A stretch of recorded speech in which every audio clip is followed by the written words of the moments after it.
Sorry, I'm mute all first. So, Janice, I unmute you. Okay, well, good evening, good afternoon, good morning, depending on where you are in the world. Welcome to the meeting of the Singapore Toastmasters Club. Let's see, what's our meeting number 9 of our official Toastmasters meeting. And we're about ready to start and have a wonderful pre-Chinese New Year's meeting. Let's see, we have several. Let's see, Willie, do you want to, should we go around and introduce ourselves before we get too far? Or do you want to start your presentation? Okay. All right, well, we have many people here tonight who are guests for the first time.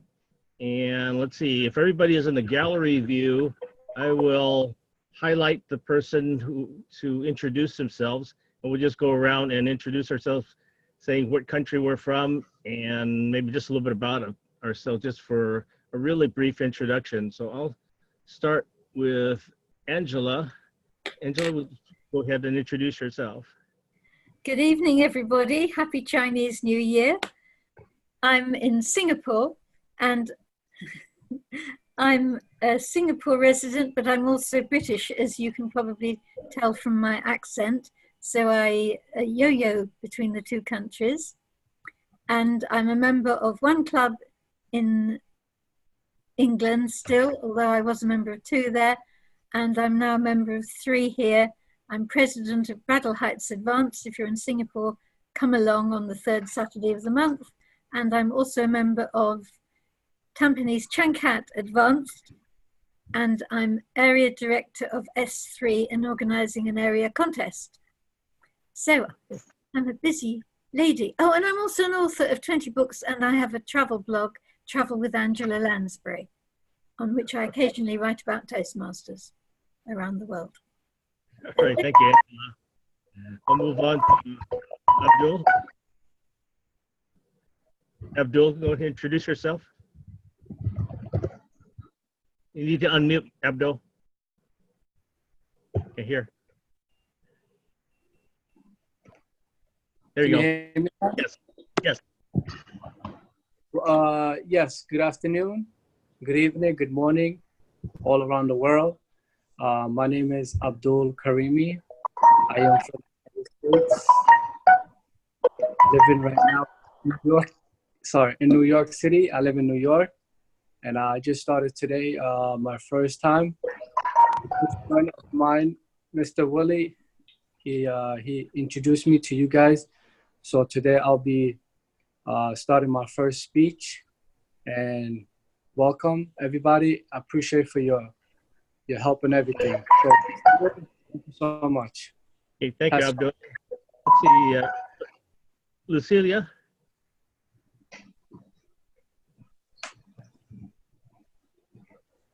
Hello, everybody. Hello. I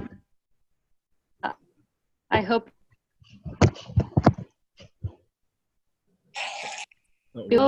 my name is and I am from Romania. I am a Toastmaster member for 4 years, 4.5. Yes.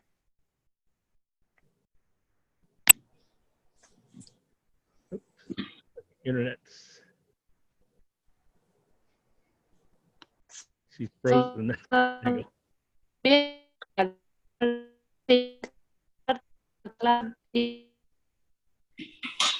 Or maybe more English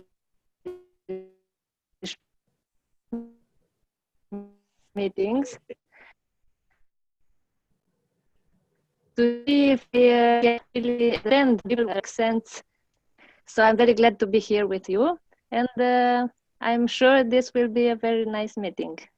Thank you. Okay, thank you. Your internet connection was a little bit flaky. Let's see, let's go to Nikki.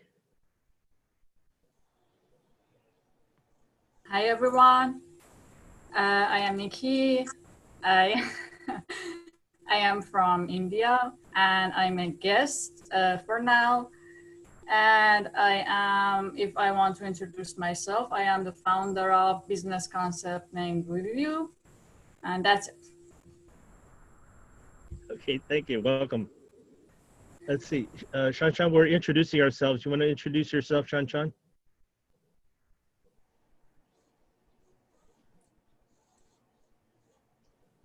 Okay.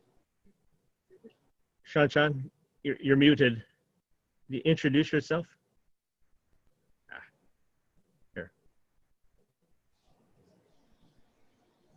Can't hear. Nope. Still can't hear.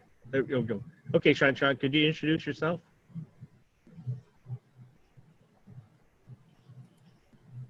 Very low volume.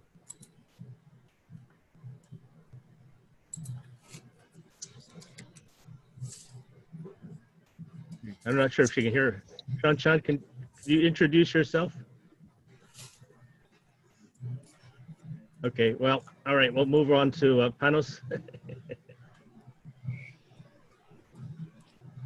Hi, this is Panos, currently sitting in Greece in my hometown. The time over here is a bit over 3 p.m., so it's nice and sunny. And what is best to do than to sit inside in a meeting with all of you guys? I look forward to an exciting evening with you. Thank you. Back to you, Toastmaster of the evening.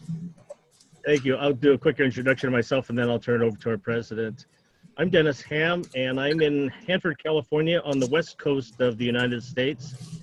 I've been a Toastmaster for over 30 years, but this year was my first experience with online Toastmasters and I'm really enjoying it. And let's see, Willie, I'll let you go ahead and introduce yourself and then go ahead and give your presentation.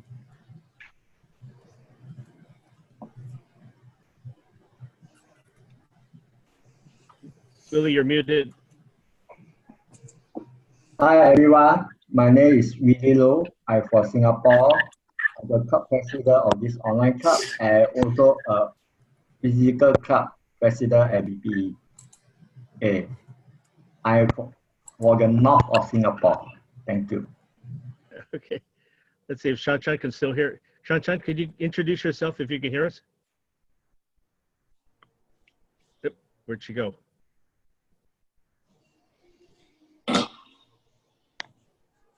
Okay, well, Willie, I'll go back to you and let you do your present. Whoops.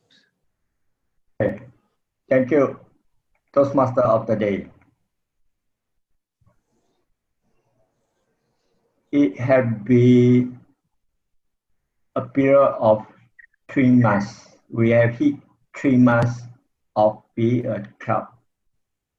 And building this club is definitely not an easy one. And along the way, we met up with challenges, difficulties, but you, member, guests, whether you are a Toastmaster or you are not a Toastmaster, you have made this club a wonderful one.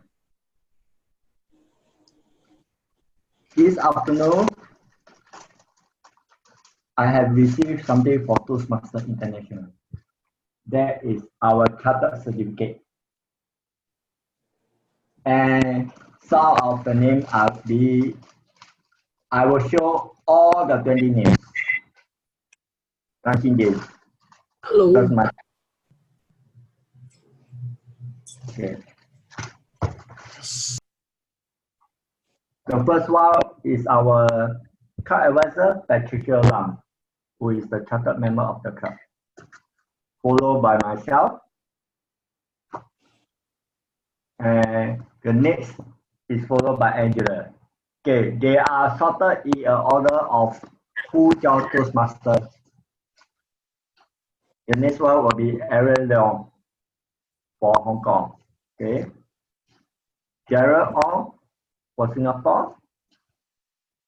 Chacha for Singapore as well. Muhammad Hakim for Singapore. Anna also for Singapore. Margaret for Singapore with their title. Peter Ng for Singapore also. We read the speaker 2 weeks ago, Alicia, Chia, the Toastmaster of the day, tennis.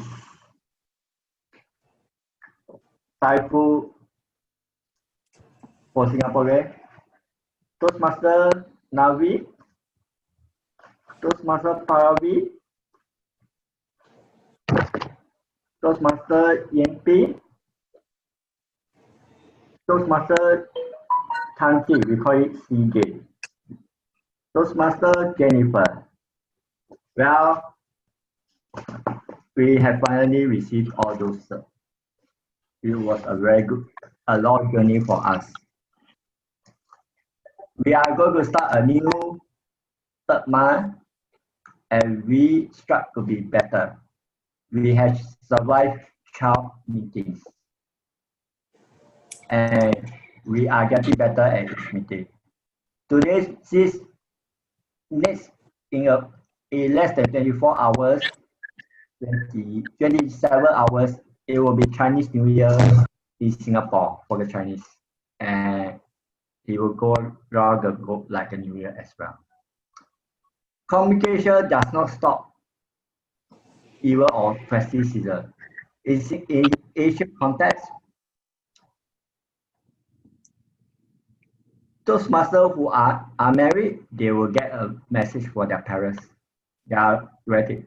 Where are you getting married? Who's your boyfriend? Show us your boyfriend. We want to see your boyfriend or girlfriend at your next New Year. And for those who are married, they will ask where will I get to see our grandson, granddaughter?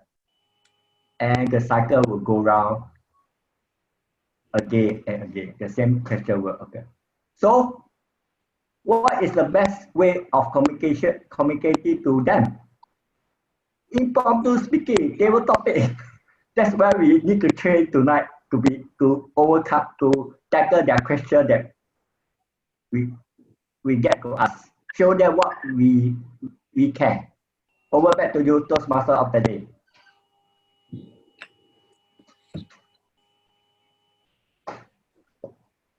Thank you very much, Willie. All right, well, he mentioned table topics, and that is something that I think we all either really like or we really like to avoid. But with our online club, we do it a little bit differently. Instead of getting the questions directly, you'll see a screen full of 20 questions, and you get to select. Please help me welcome our table topic master all the way from Greece, Panos. Panos, take it away.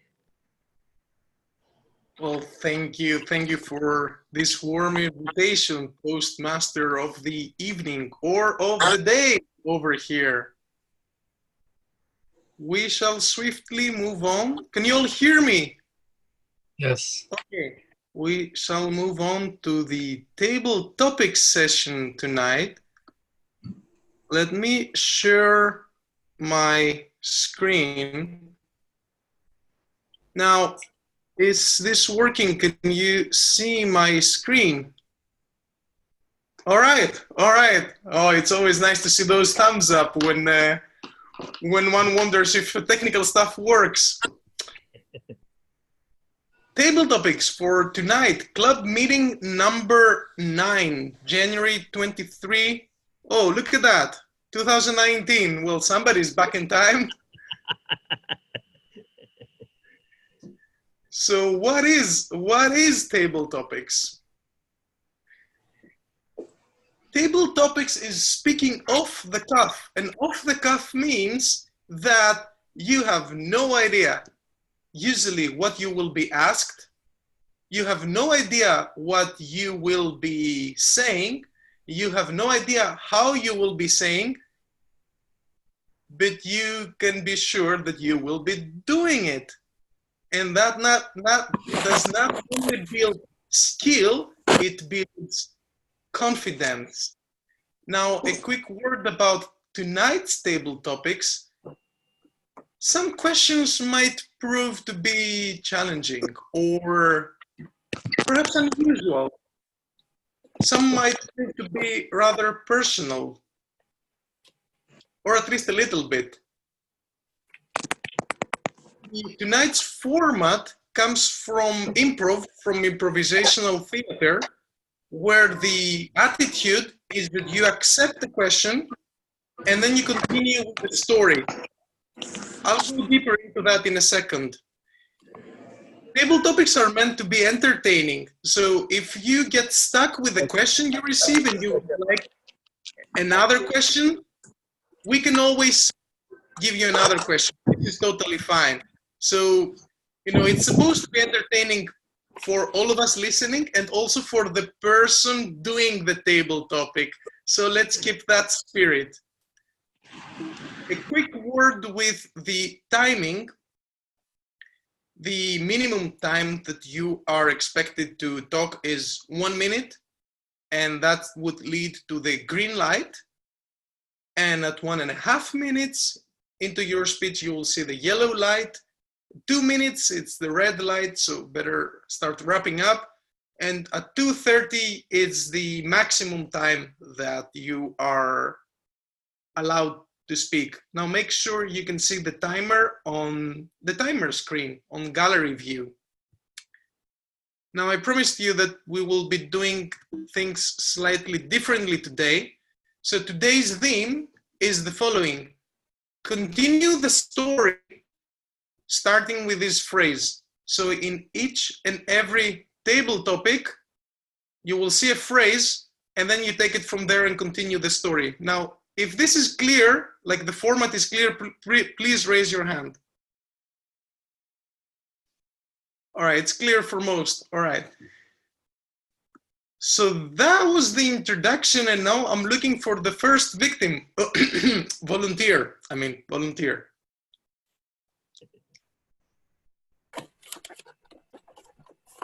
All right, since all of you are raising your hands. Wow, I'm gonna have to choose. Wow, incredible. All right, Angela, pick a number. 6. Angela, continue the story starting with the phrase, my friends would describe me as someone who... My friends would describe me as somebody who is creative. I'm always looking to create something, usually with good results, because I like to write comic poems, which I put on a blog, which nobody reads, and I like to write songs, which I put on a blog, which nobody reads. But the advantage of the blog is that they are saved very conveniently when I want to look at them. I'm also very creative in reusing, recycling things. I rescue loads of things which other people throw out. I'd never throw anything out. I learned from my mother after World War II, when you couldn't buy anything, that you saved buttons off clothes. And I've heard that people even take knitted garments and undo them and then wind up the wool, and then they knit a new garment. For example, for children, in the olden days, you would knit things for a baby, and then it grew into a toddler and you knit bigger things, and so on and so forth. I'm not as creative as possibly my grandparents. I used to have a granny who would knit, and you would see her knitting and she'd be talking to somebody else. She could even knit and play cards and knit at the same time. And my other grandmother could do crochet, and she could also do crochet while she was talking about something, watching the dinner cook or instructing people as to what to do. I'm always looking for some new skill to learn, and I recognize other creative people. I don't see the lights. Where are the lights? Goodness, all I can see is me. Anyway, perhaps you'll give me a clue when I get to the end. So I'm described as creative. Now, when it comes to Toastmasters, the question is, when is creative enough and when is creative too much? Now, you can be too creative if you put big pictures on the agenda and it goes over 4 pages and it's too much for people to read and too much for people to print off, because we normally say an agenda should only go over the front and the back of one sheet. and the program for a meeting similarly.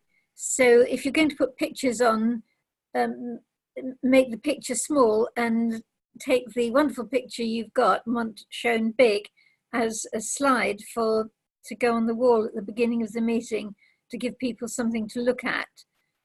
Creativity, I'm always writing a book. I'm writing a book on Improve Your English. I wrote a book on quotations. I'm always doing something. So that's me. I'm creative. Anything you want, any ideas you want, come to me. I'm never short of ideas. I used to win champagne bottles for ideas when I was a copywriter, ideas for the names of biscuits and products. So that's me. I'm creative. If you want to be creative, contact me. I'll help you. Thank you, Angela. Thank you.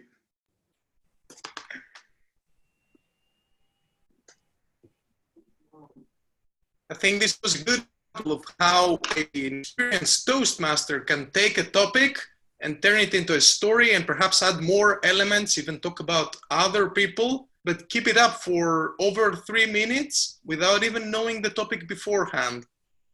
So we're looking for the second person that will do a table topic tonight.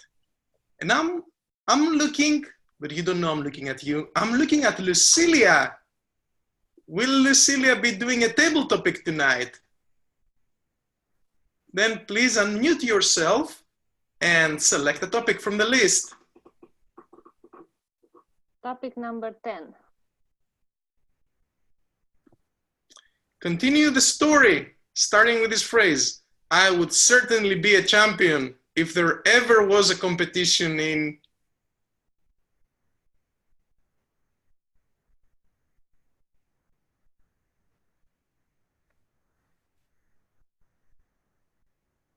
I would certainly be a champion if there ever was a competition for being myself. Because of course there is no competition here. It's only me. There is no other one like me. And I also very much doing the things in the way that I like. So I'm not a competitive person.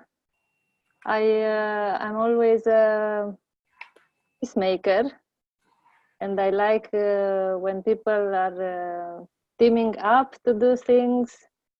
So I don't necessarily I don't feel this need to be number one or the best on a subject. But I'm also very aware of the fact that each of us is unique and different, and this is the place where we have all the chances to be number one. So yes, this is where I am the champion. Thank you.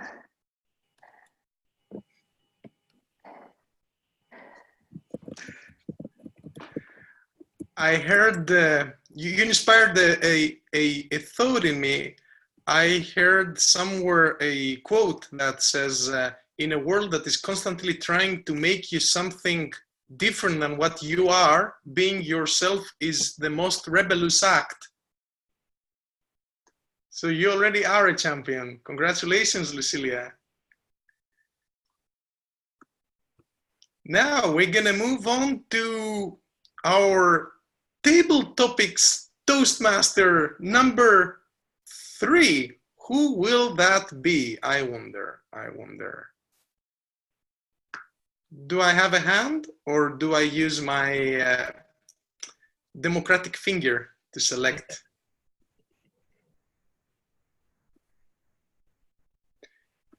All right, I see a hand. All right, Nikki.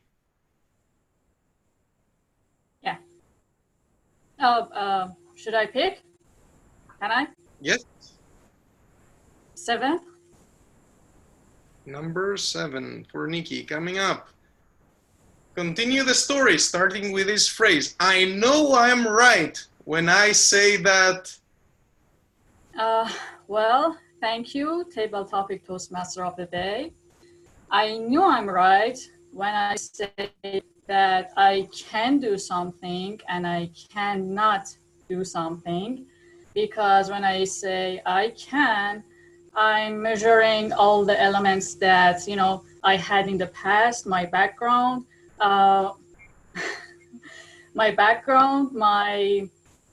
my future, the person that I am right now. And when I say I can't, I still thinking of things that I've never tried, and I have to try and I have to experiment before I do something. So when I say I am right, when I know I am right when I say that, I lost my sentence. I know I am right when I say that I can or cannot do something.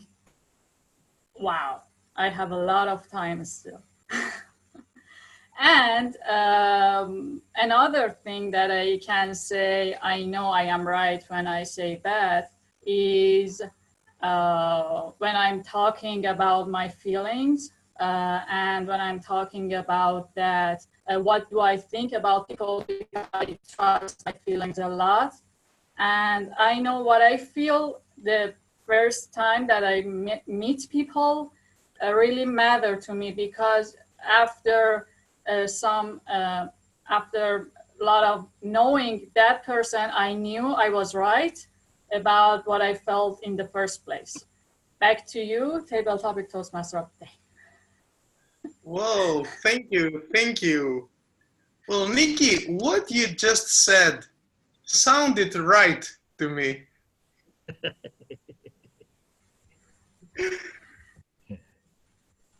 We shall move on to the next table topics speaker, and that would be, what about Shanshan? Is Shanshan ready for doing a table topic tonight?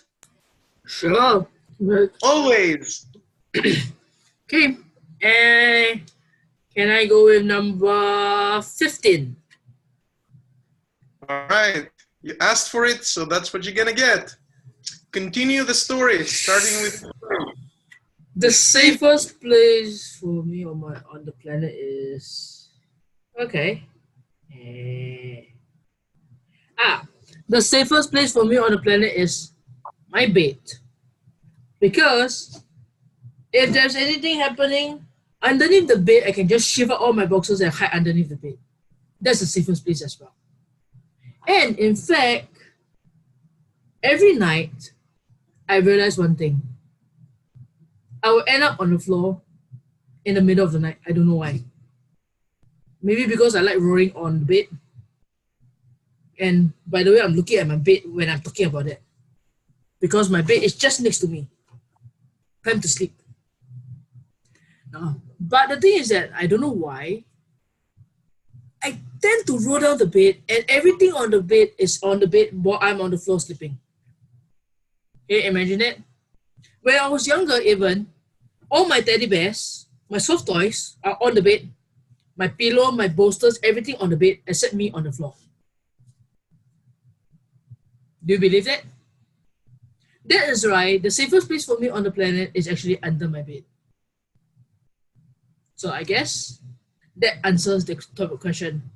It's the safest place for me because I just like lying under the bed. Thank you. Back to you. Thank you, Toastmaster Shanshan. Yeah, you make me see my bed in a different way. It's not just a tool, not just a piece of furniture. So who will be our next table topic speaker? Who will that be? Who will that be? I see Dennis' smiling face. So okay. Yeah, you have a table topic question flying right at you. Pick your number. I'll start with number one. Number one. Isn't it fun to be number one? Here's your question. Okay. Oh boy. Oh boy. I was looking forward for somebody to pick number one.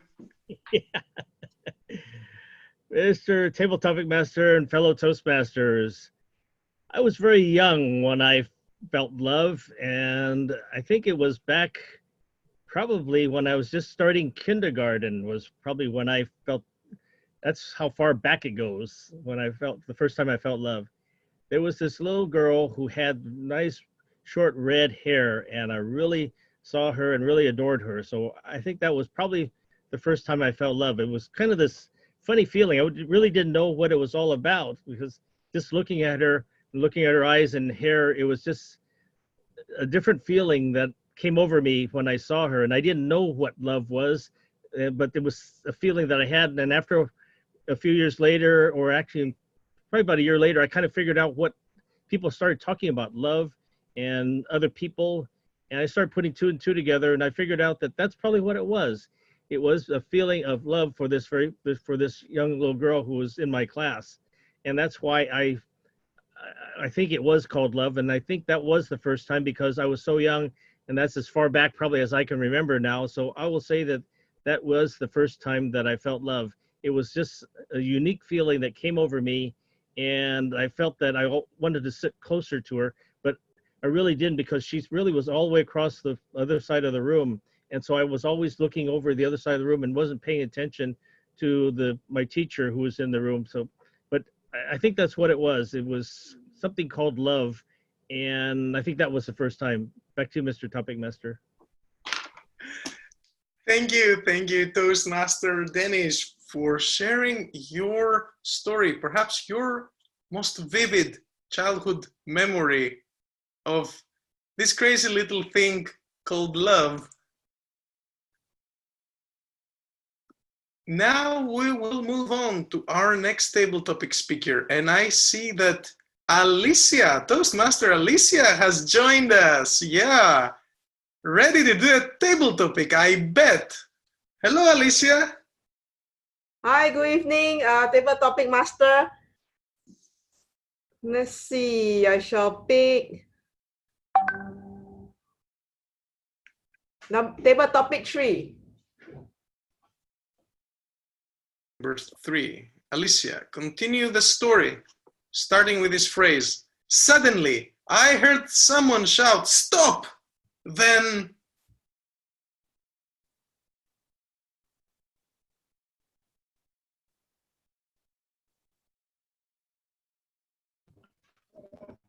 Okay, a very good evening to the President, to members, guests, and to table topic master. I have this topic titled, Suddenly, I hear someone shout, "Stop!" Then the picture of Gordon Ramsay appears. This guy was asking the person to stop the public display of affection, or otherwise we call it PDA. In Singapore, in such a high-tech society and increasingly modern society, and because of restricted places, we see a lot of public display of affection in our MRT. And this public display of action comes in various forms. And most of the time, it's amateurish. Probably the guy who shouted "stop" got fed up of the amateurish public display of affection. This is very good. Most of the time, I'll see people roll their eyes or snigger. So I got to hand it to that person who was brave and shouted the person to stop. Very good. After all, if you're a ticket holder of the Singapore MRT, you're paying money. And obviously you crave for the best entertainment, not amateurish. So at the end of the day, I do not discourage public display of affection, but we need it to be more tasteful so that the couple enjoy as well as the surrounding people also enjoy. I like to see public display of affection because I want to learn, but I don't want to learn from amateurs. So I also figured the government can also play a small part to improve public display of affection. They should encourage couples to hold hands, just like the Indian Tamil movies where they dance around the banana tree. Or they can even have subtle kiss on the cheeks, glances, lovely glances towards each other. But most important is to improve the facilities for public display of affection. What kind of facilities can they do? Well, in most of the MRT, I noticed they have already taken away the public telephone booths. So in that place, they can put small little booths where the lovers can put $1 coin and have the 10 minutes or 15 minutes of affection, so that we don't suffer the poor amateurish one. Once they are better, we want to have better show. And back to you, Toastmaster of the day. I mean, table topic master of the day. Thank you, Alicia. Thank you. Wow, you put such a spin on the whole love and display of affection thing. I don't even know where to start. I never thought, it had never occurred to me that there could be a business model hiding behind it. So now we're moving on with the democratic finger for selecting the next speaker. And the democratic finger is currently pointing at Abdul. But I wonder if he is online. Abdul, are you online? Yes, I am. Yeah. Are you ready for your perhaps first ever table topics question? Yes, I am. All right, all right. Do you care to also show us yourself on camera, or do you mind that?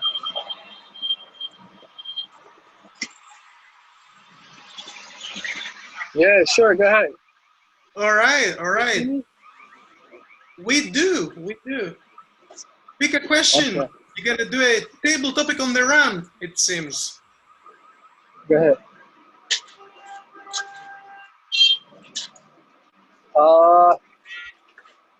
Which one should I pick? I don't know. Let's So say you can 11? 11. Yes. Continue the story, starting with this phrase. When I grow up, I want to be like... Myself. The reason why I want to be like myself is because you cannot find someone or trying to be like somebody else because it doesn't fit your personality, your looks, and stuff like that. So by being yourself, you can really discover many great things within yourself. And then that way people will respect you and like you, and they will admire you because of your Abdul and because of where you come from and the knowledge and culture and everything you experience with everybody else. So this is why I want to be like me when I grow up, and everybody should be like themselves when they grow up. Thank you. Thank you, Abdul. Thank you. You remind me of the phrase, be yourself because everybody else is already taken. Exactly. Everybody's going to take it. That's a good one. Well, I would say that the way things stand right now, we have gone through everybody in the meeting except Willie.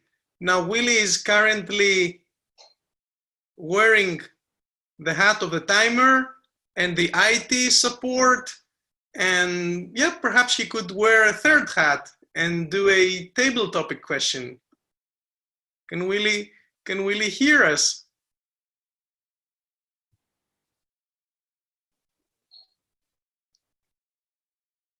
Willie?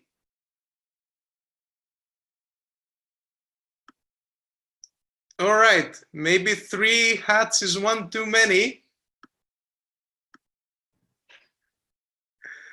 All right, then, well, what do you know? As if I just waved my magic wand and we got the voting for best table topic speaker. Now, let me remind you that Angela is creative. She likes to rescue things and she's never short of ideas. Lucilia could win a competition for being herself, the only competition worth competing in. Nikki knows she is right, whether she thinks she can do something or not. Sunshine's safest place on the planet is on his bed, or maybe under his bed, or maybe both. Dennis, the first time Dennis was in love, or something that felt like that, didn't know that it was love, but he does today. Alicia would stop public displays of affection for the world to become more tasteful when it comes to that. And if that requires a little bit of business behind it, well, so be it. And last but not least, Abdul. When Abdul grows up, he wants to be like himself, and he urges the rest of us to also do the same. So have you voted? 71% have voted. Where's the rest 30%? I wonder. 85% have voted.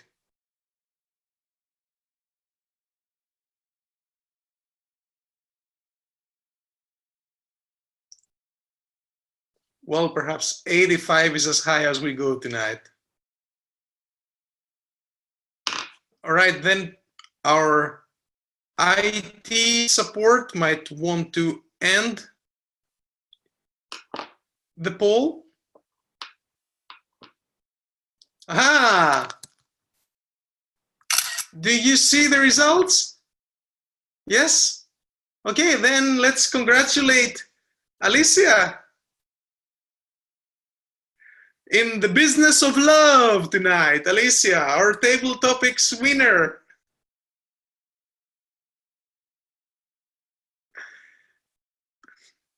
Many, many thanks to all of you. And I return control of the meeting to the Toastmaster of the evening. Toastmaster Dennis, back to you. Hey, thank you very much, Panos, for some challenging table topics. I think everybody really tried to join in and join the pieces of the story together. So very challenging. Thank you very much. And it's now time for a break. And it looks like we're a little bit early, but Willie, should we do like a 10-minute break? Yeah, we could do that. That's a good idea. Yeah. Okay, well, let's see. I have about 40. Let's see. How about we come back? Should we just make it straight up on the hour? Yeah, 10 o'clock. Toastmaster to come in. Okay, so we'll come back right on the hour. Okay, take a break now. Thank you, everybody.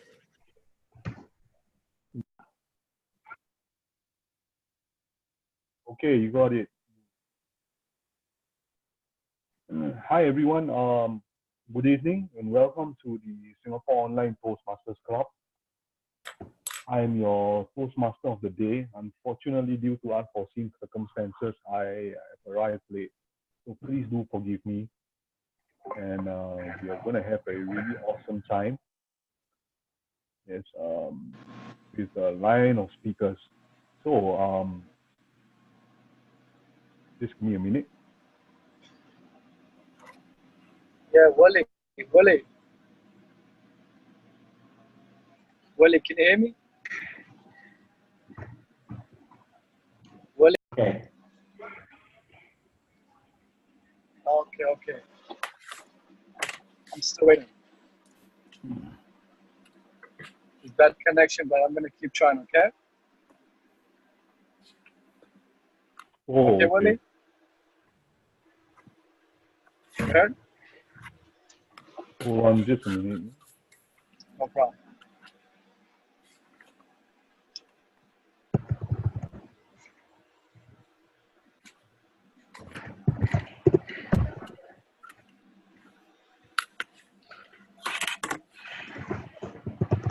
Angela, Yes.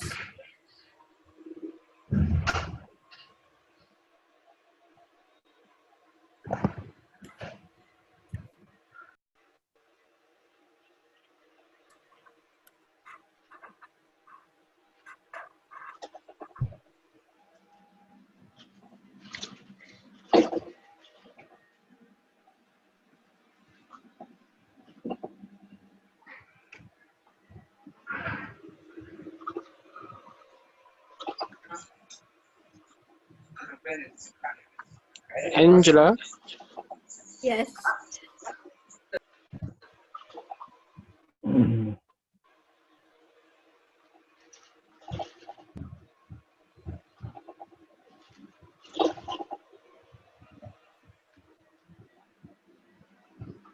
I don't see an agenda. I don't know when I'm on.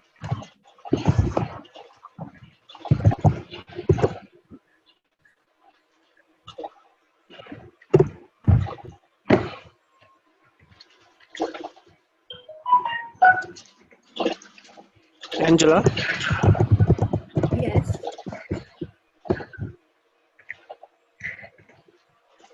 Do you wish me to start my speech? Hello?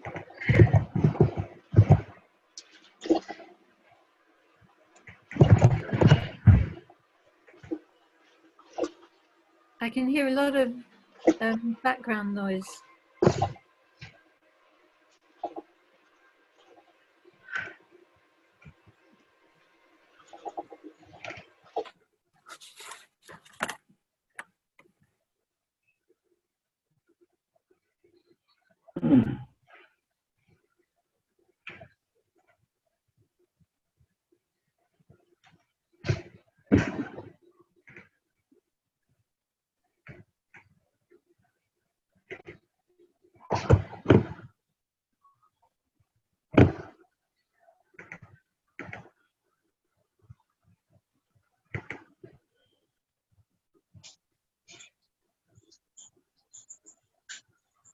Angela,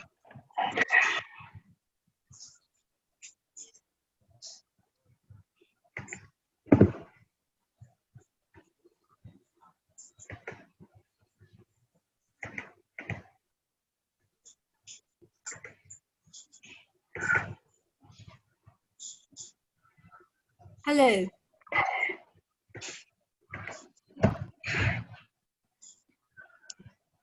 I'm now unmuted. Angela, Yes. What do you want me to do?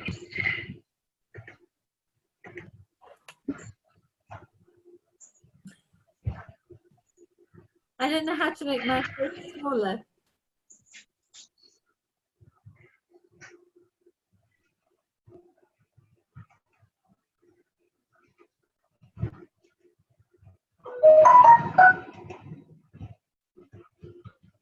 Is that okay?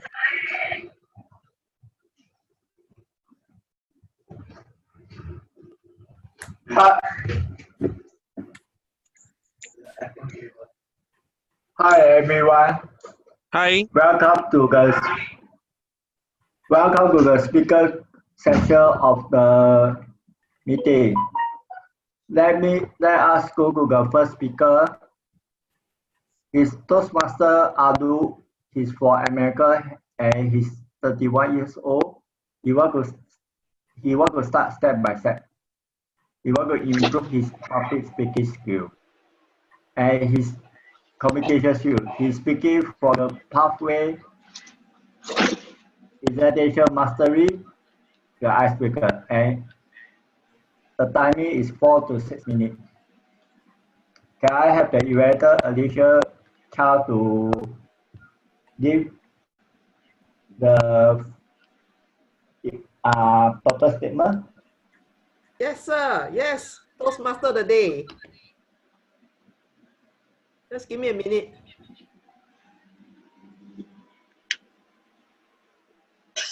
Okay. The purpose statement is for Abdul, the speaker, to deliver a speech on any topic, has an introduction to the club using any style that appeals. So back to you, Toastmaster of the day, and good luck to you, Abdul. Toastmaster Abdul.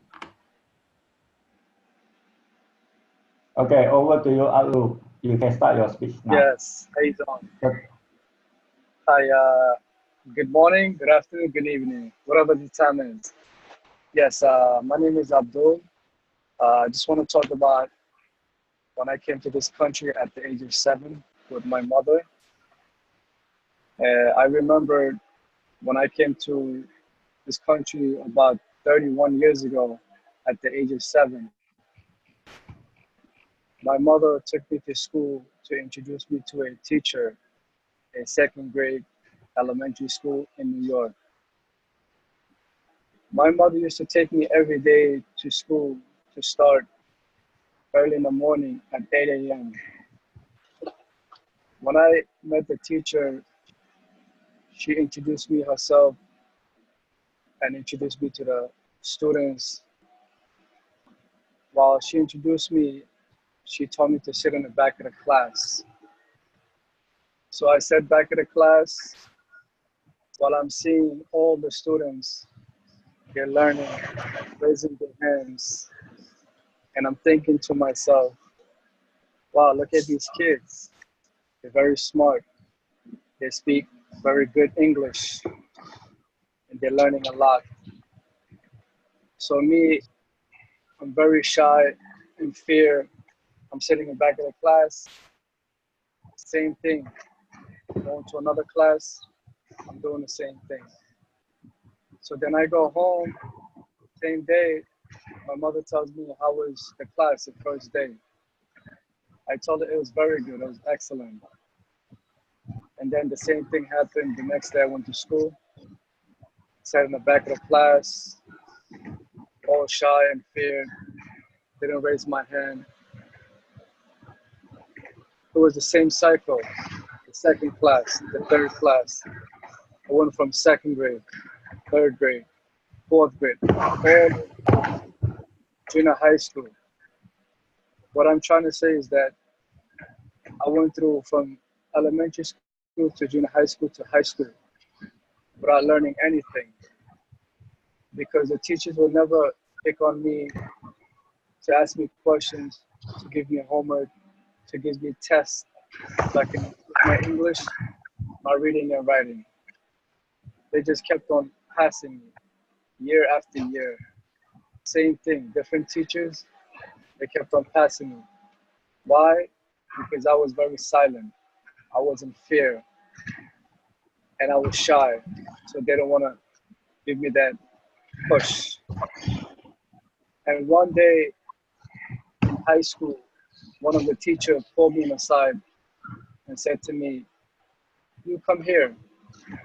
And I said, "Yes." She said, "Why are you shy? Do me a favor. Take this book and read." And I said, no, I cannot read this. She said, "Why?"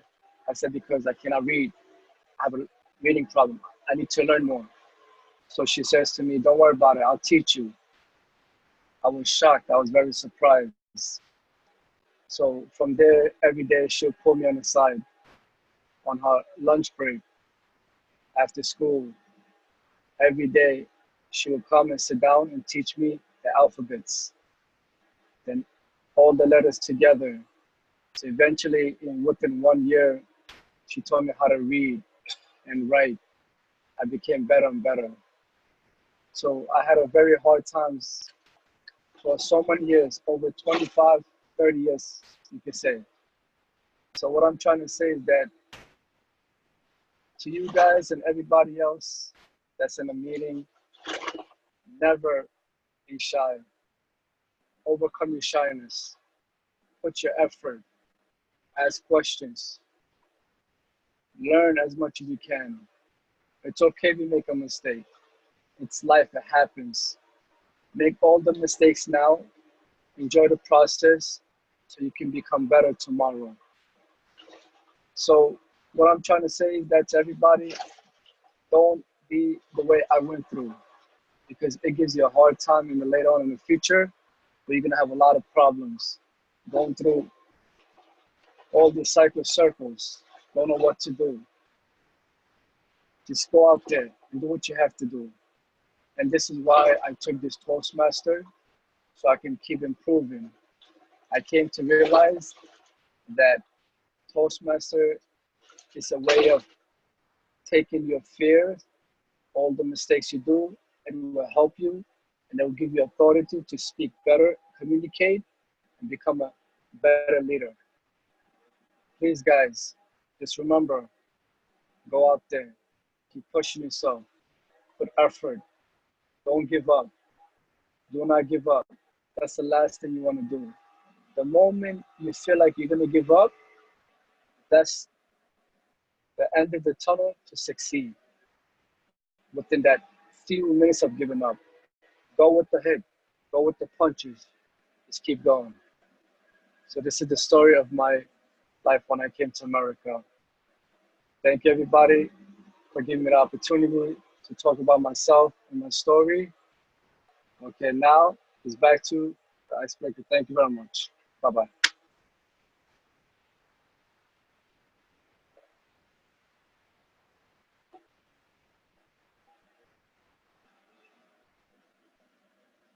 Can you hear me?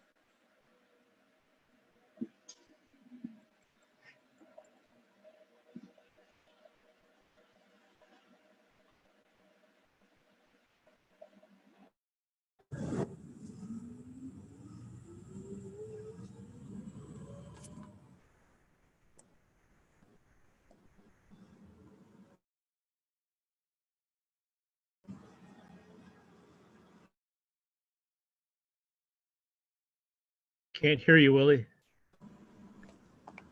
Can you hear me?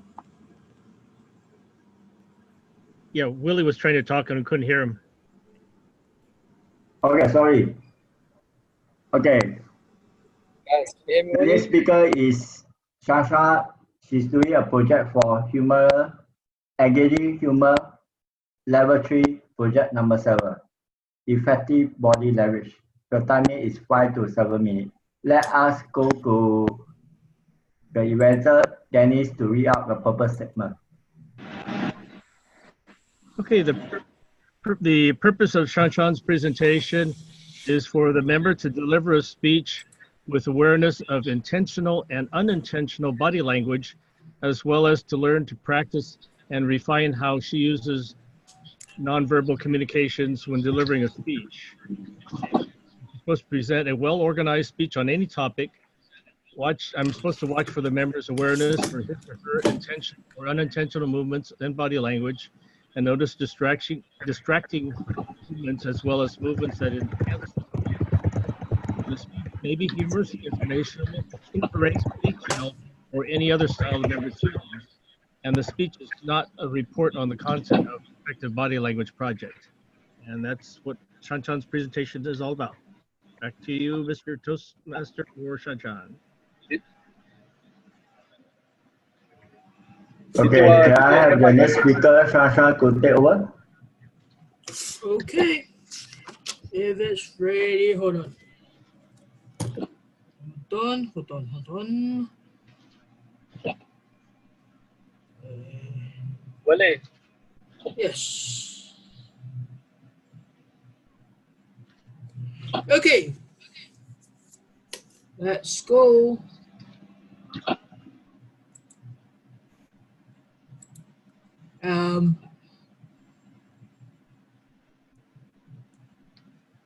Okay.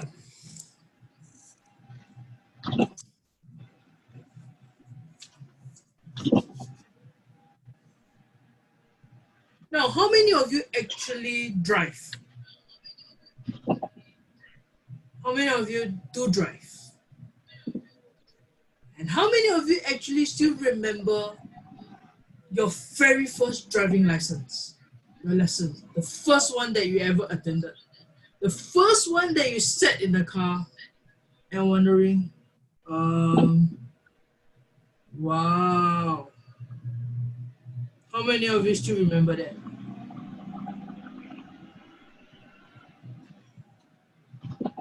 How many of you learned to drive manual transmission?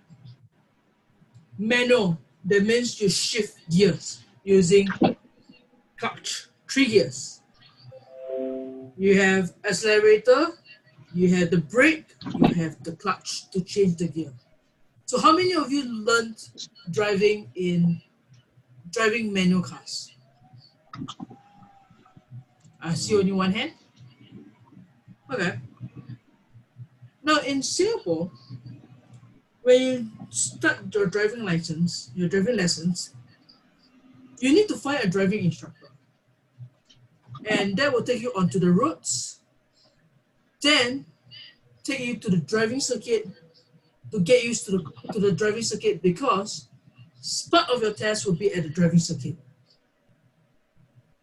So, found a driving instructor, yep, that's good enough. Now I should remember one thing. When I sat on the driving instructor's car, I was like, oh, there's the gear. How do you shift the gear? So what he did was, the moment I sat in the car, was not on the driver's seat, was on the passenger seat. Why? Because he wanted me to look at the car from a different point of view. From there, he wanted me to know the function of the car, especially on the driver's side. Where is the signal? Where is the wipers, the gears, the handbrakes, everything. Okay, that is for the first lesson. Rather, first half an hour of the lesson. The next lesson, the next half an hour, is to switch position from passenger to the driver's side, and it's time to hold the steering wheel.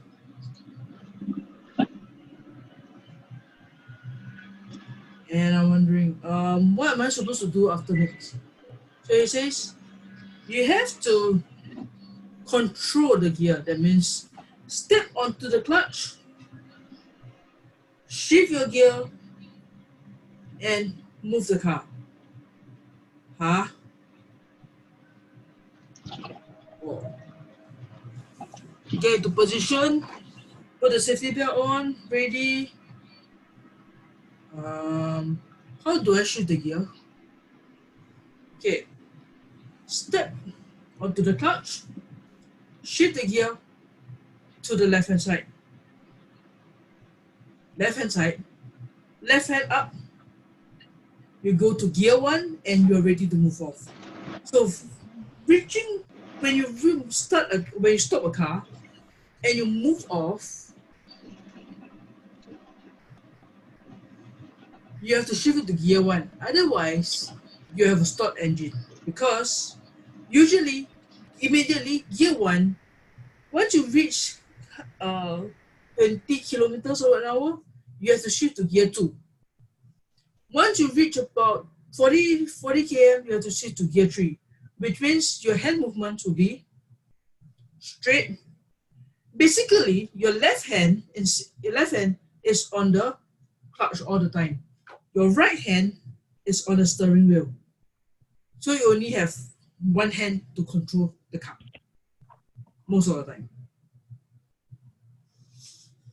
Once you reach, let's say you're on a cruising speed about 60 kilometers an hour, you cannot use gear 3 anymore. You have to shift up to gear 4. And if you reach, say, 80 km per hour, you have to shift it to gear 5. And then when you need to reduce speed, you have to come back. So now this comes in. For the next half an hour, is try to concentrate on looking at the road, changing the gear without looking at the gear.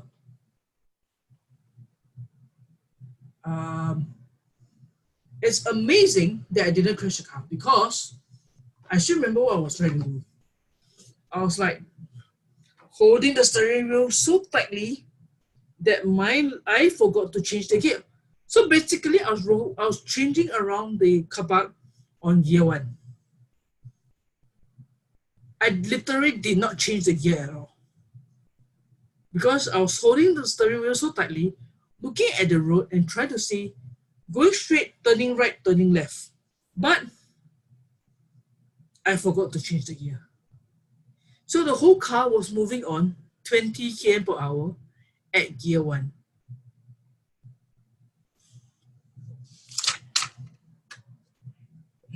Next, once you get used to that, concentrating on the steering wheel and concentrating on changing gear without looking at the way you change your gear, because it becomes so ingrained that one hand, steering wheel, second hand with the clutch, changing all the gears up and down, up, down, left, right, everything, as the speed goes.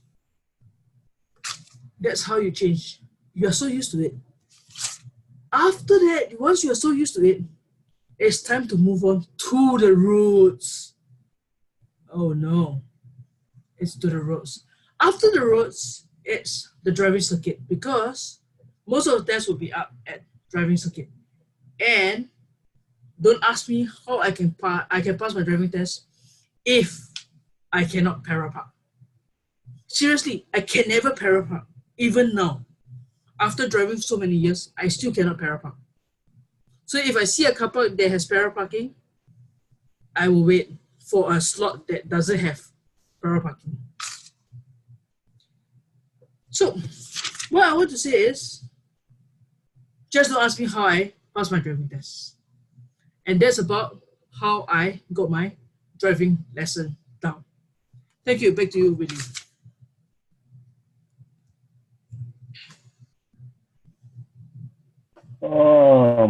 Yes. Hi.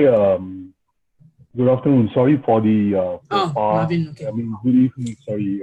Sorry for the faux pas just now.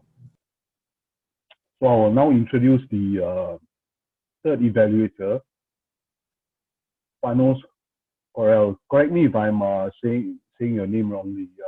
Everybody, welcome, Panos.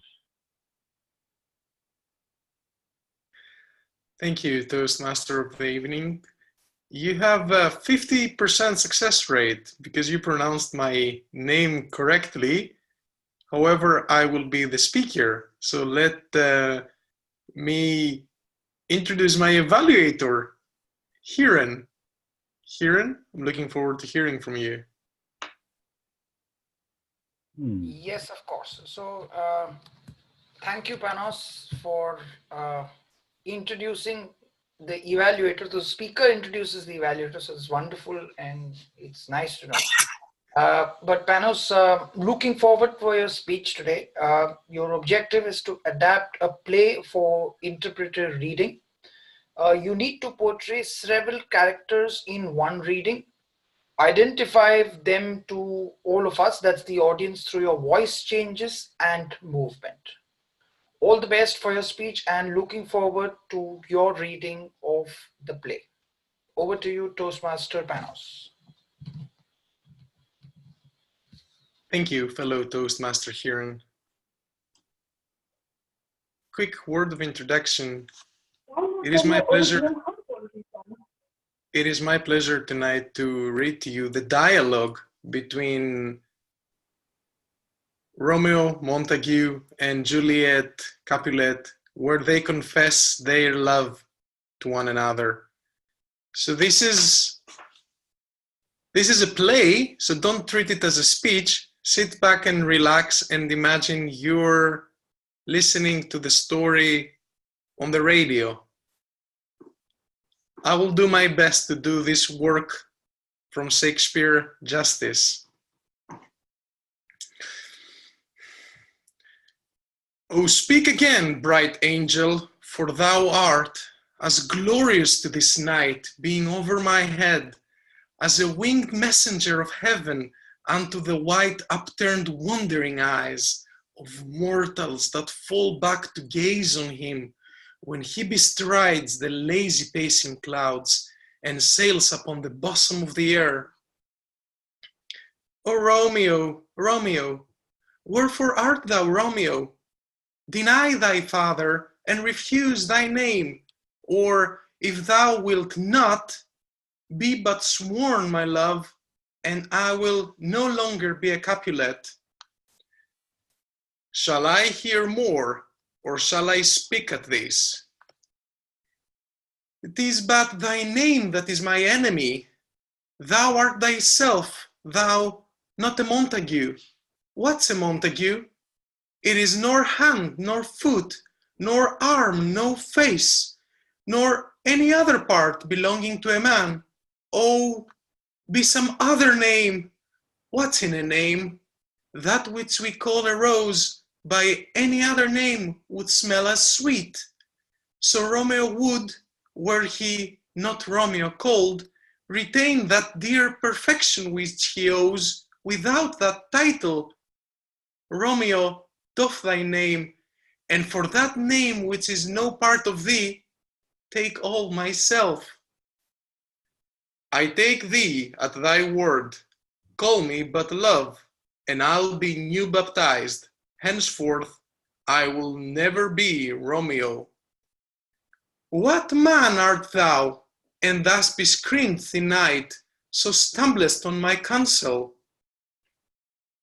By a name. I know not how to tell thee who I am. My name, dear saint, is hateful to myself, because it is an enemy to thee. Had I it written, I would tear the word. My ears have not yet drunk 100 words of that tongue's utterance, yet I know the sound. Art thou not Romeo, a Montague? Neither, faint saint, if either thee dislike. How camest thou hither, tell me, and wherefore? The orchard walls are high and hard to climb, and the place, death, considering who thou art. If any of my kinsmen find thee here, with love's light wings did overperch these walls, for stony limits cannot hold love out. And what love can do, what dares love attempt? Therefore thy kinsmen are no let to me. If they do see thee, they will murder thee. Alack, there lies more peril in thine eye than 20 of their swords. Look thou but sweet, and I am proof against their enmity. I would not for the world they saw thee here. I have night's cloak to hide me from their sight, and by thou love me, let them find them here. My life were better ended by their hate than death prolonged, wanting of thy love. By whose direction found thou out this place? By love, who first did prompt me to inquire. He lent me counsel, and I lent him eyes. I am no pilot, yet wert thou as far as that vast shore washed with the farthest sea, I would adventure for such merchandise. Lady, by yonder blessed moon, I swear, oh, swear not by the moon, the inconstant moon, that monthly changes her circled orb, lest that thy love prove likewise variable. What shall I swear by? Do not swear at all, or, if thou wilt, swear by thy gracious self, which is the God of my idolatry, and I'll believe thee. If my heart's dear love, well, do not swear, although I joy in thee. I have no joy of this contract tonight. It is too rash, too unadvised, too sudden, too like the lightning which doth cease to be, ere one can say it lightens. Sweet good night, this bud of love, by summer's ripening breath, may prove a beauteous flower when next we meet. Good night, as sweet repose and rest come to thy heart and that within my breast. Oh, wilt thou leave me so unsatisfied? Oh, what satisfaction canst thou have tonight? The exchange of thy love, faithful vow for mine. I gave thee mine before thou didst request it, and yet I would it were to give again. Wouldst thou withdraw it? For what purpose? Love? To be frank, and give it thee again, and yet I wish for the thing I have. My bounty is as boundless as the sea, my love as deep. The more I give to thee, the more I have, for both are infinite. Oh, blessed night, I'm afeard, being in night, all this is but a dream, too flattering, too sweet to be substantial. 3 words, dear Romeo, and good night indeed. If that thy bent of love be honorable, thy purpose marriage, send me word tomorrow by one that I'll procure to come to thee, where and what time thou wilt perform the rite, and all my fortunes at thy foot I'll lay, and follow thee, my lord, throughout the world.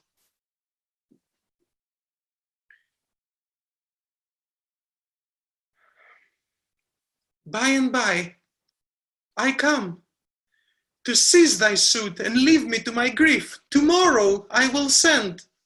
So thrive my soul. 1,000 times good night. 1,000 times the worse to want thy light. Love goes toward love, as schoolboys from their books, but love from love toward school with heavy looks. Hist, Romeo, oh hist, oh for a falconer's voice to lure this tassel gentle back again. Bondage is hoarse and may not speak aloud, else would I tear the cave where echo lies, and make their airy tongue more hoarse than mine, with repetition of my Romeo's name. It is my soul that calls upon thy name. How silver sweet sound lovers' tongues by night, like softest music to attending ears. Romeo, my dear, at what o'clock tomorrow shall I send to thee? At the hour of 9. I will not fail, 'tis 20 years till then. I have forgot why I did call thee back. Let me stand here till thou remember it.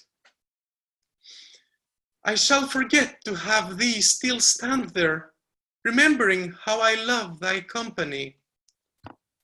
And I shall still stay to have thee still forget, forgetting any other home but this. It is almost morning, I would have thee gone, and yet no further than a wanton's bird who lets it hoop a little from her hand, like a poor prisoner in his twisted gyves, and with a silk thread plucks it back again, so loving jealous of his liberty. I would I were thy bird. Sweet, I would I, yet I should kill thee with much cherishing. Good night, good night. Parting such sweet sorrow, that I shall say good night till it be morrow. Sleep well upon thine eyes, peace in thy breast. Would I were asleep and peace, so sweet to rest. Hence will I to my ghostly father's cell, his help to crave, and my dear hap to tell.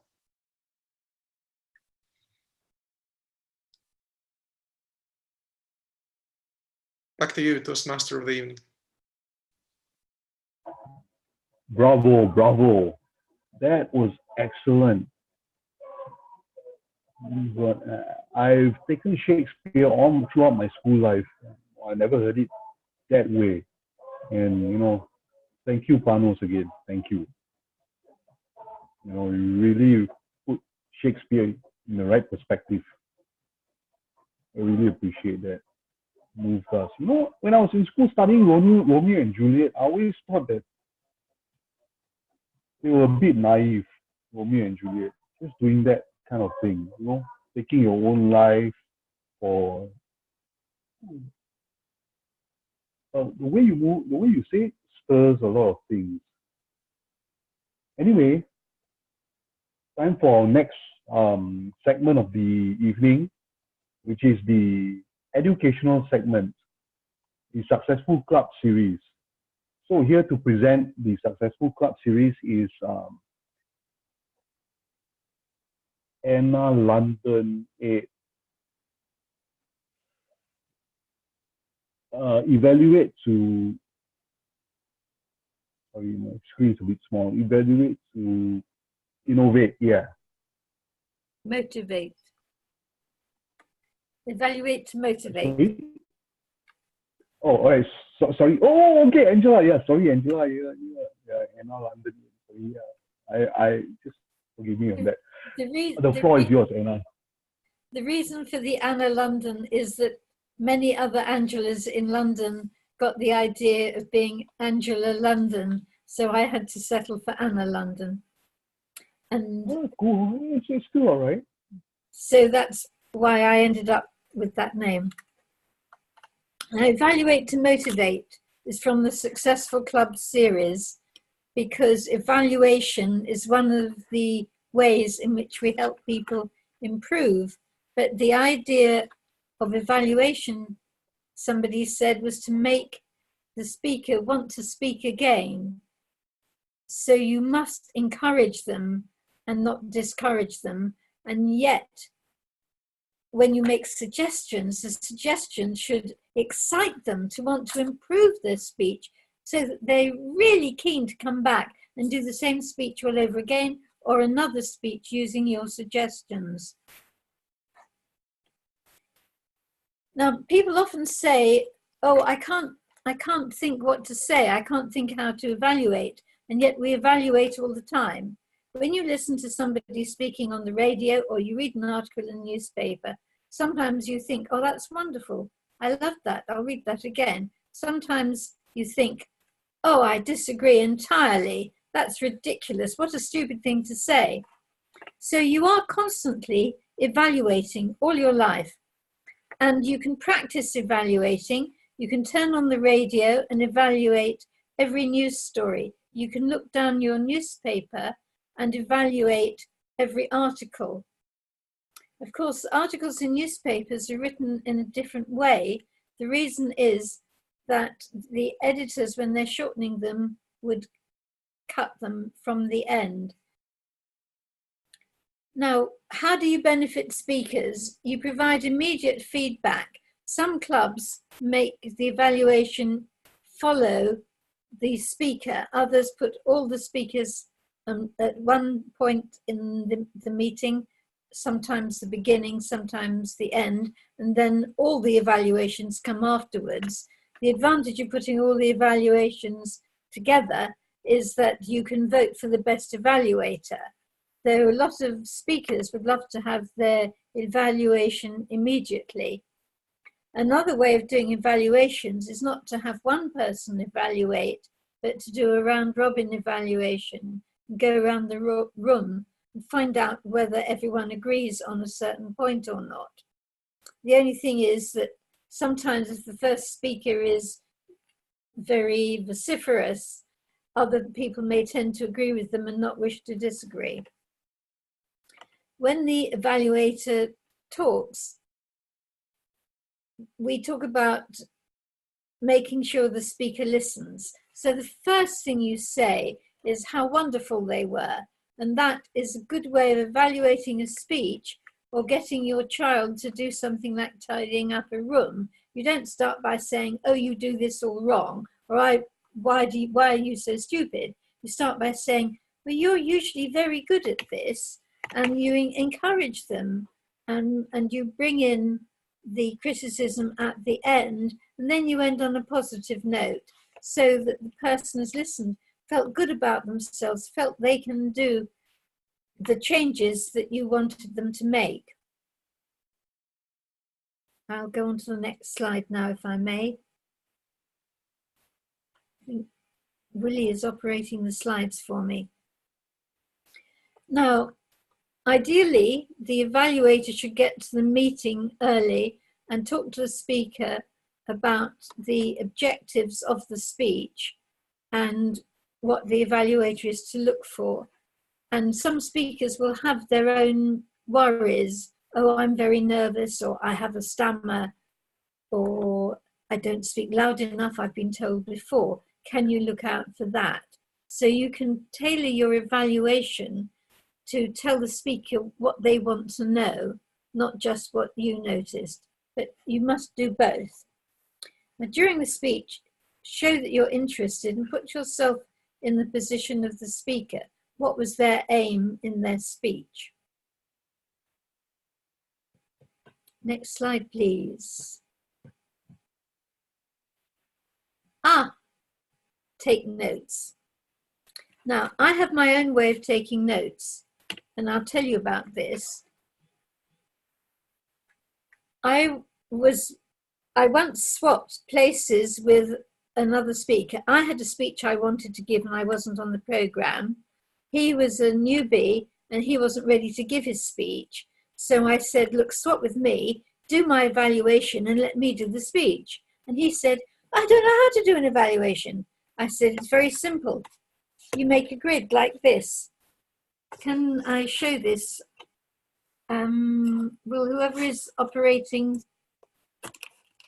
I want to show what I'm holding in my hand. Can everybody see this?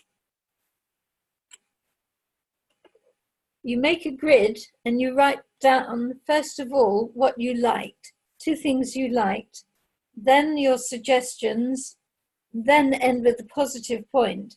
And if you're in a contest, you end with a summary. So you've got ticks and ticks on the left, crosses and crosses on the right, and adds signs. Now, what you must do is choose your words carefully and evaluate the speech and not the person. The use of the word you is very interesting.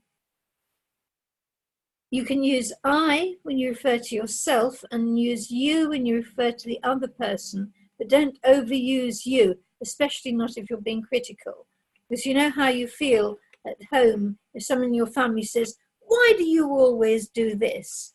Instead, you could be more neutral and say, when a speaker does X, it has this effect on the audience. And that way you're not criticizing the person.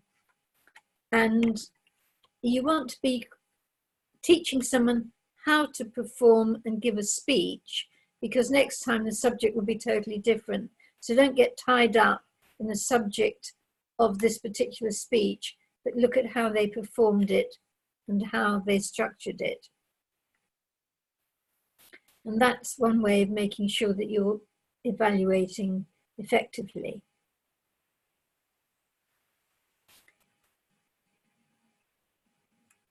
I seem to be on slide number 4. Can we go on? Yes. Now, honest evaluations are upbeat and encouraging, but they must offer suggestions for improvement. I find no trouble offering suggestions for improvement because most people could add a prop. Often they say, what prop could I use? And I look at the subject of the speech. For example, one person talked about coffee. I said, why didn't you bring in coffee or a coffee cup? And they said, oh, well, I have an espresso coffee cup. It's absolutely tiny. Nobody could see it. So I said, well, draw it. Take a pen and draw a coffee cup. Get a black pentel and draw it on a piece of white paper. They said, it's still too small and it looks untidy. I said, well, then print it off. They said, but an A4 sheet still can't be seen. So I said, well, make it in 2 halves. So you've got the top half on one sheet and the bottom half on the other sheet. And then you'll have something twice the size that can be seen across the room.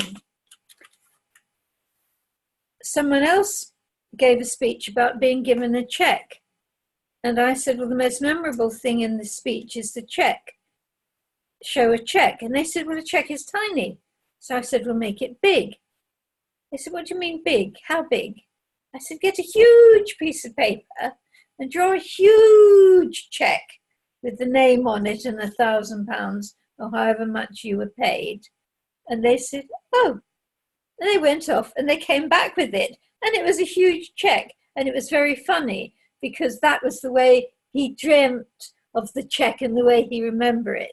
So I'll repeat what I said before. Be honest and evaluate, be upbeat and encouraging, but make sure you give a suggestion for improvement. Make some effort. Think of something that would add value. Finally, your closure must connect with your opening statement. So you could say, as I said in the beginning, he has a beautiful voice, or a strong voice, or an imposing presence. So that's good because the person will remember something having heard it twice, and it gives a shape to your evaluation. Summarize your key points. If you can give a personal story or example, like I just did with the check and the coffee cup, that's a great help. And encourage all the listeners in the room, not just the person you're evaluating, to apply what has been heard and learnt, because you're evaluating one person in order to teach everybody. And that's why you shouldn't be pointing a finger and saying, you did this, you did that, you should do that. Instead, you should be telling everybody in the room, this is how you can, the collective you, improve a speech. And then finally end up saying, what a great speech. So much we learned from it, just as you did about the previous speaker and how it had improved your life and made you see Shakespeare in a new way. End on something encouraging and everybody will be delighted and happy. That's what I have to say. And you can end with applause. Some people like to end by applauding the speaker and saying how well they did.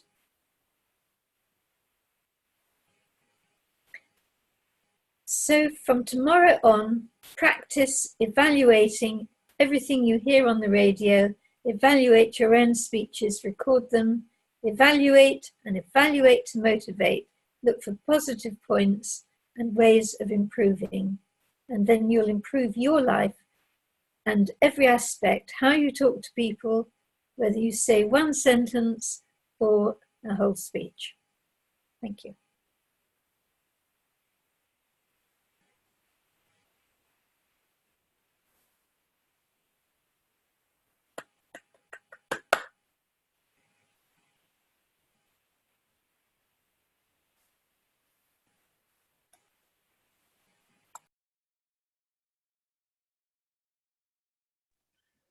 Thank you, Angela. That was a good topic on evaluation. So everyone, we can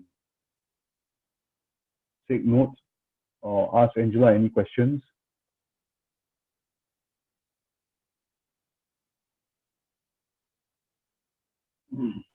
Does anybody want to know about evaluating in a contest? Because I have some suggestions about that as well, if no one has any other questions. Uncle Spinach has a question for Angela. Yes? So how will you evaluate a tricky contestant in an evaluation contest? You mean yourself? Yes. Oh, you are a challenge. You know you are a challenge. I'm having to think about this one. I would say pick on the good things. For example, I know that you personally always bring up props and Lego, and I would say it's always interesting to have a prop, it gets attention. Then I would say, is there anything the speaker could do to improve, possibly to relate the subject to the workplace so that we could all go back and use the topic in the workplace? And then I would summarize and say, it was original, it was different, and it will certainly be remembered. Okay. Thanks for your response. Thanks for your advice. Okay. Karami has some question. How often should we practice? Well, my suggestion was, I was told this by somebody who is an evaluation champion and the British evaluation champion. He said he practiced evaluating every day. He practiced table topics every day. He would look at the news headline and then speak for 2 minutes on the subject. And then he would evaluate every time he turned on the radio. He would turn it on specifically to practice evaluating. And we do it unconsciously, not deliberately to evaluate, but we do it all the time when we're listening to the radio. We count the ums and ahs and say, oh, what a dreadful speaker. They keep saying, repeating themselves, they're not answering the question. We're evaluating the whole time. Okay. Is that why, I have a question. Yes. Is it that why, is that why we are always practicing making mistakes, but then we practice 10,000 times, eventually we get it, right? If not 10,000, maybe 3,000, 4,000 times. But that's how we all learn to speak English and other languages, because we're constantly learning. And if That's we're right. lucky, people correct our pronunciation and we gradually pick it up. But we're very lucky. We can be evaluated. If you use Grammarly, it evaluates your grammar and your spelling. That's right. Thank you very, very much for that advice. Can I just have a couple of words about contests? When you enter a contest as an evaluation contest, you are judged by your summary.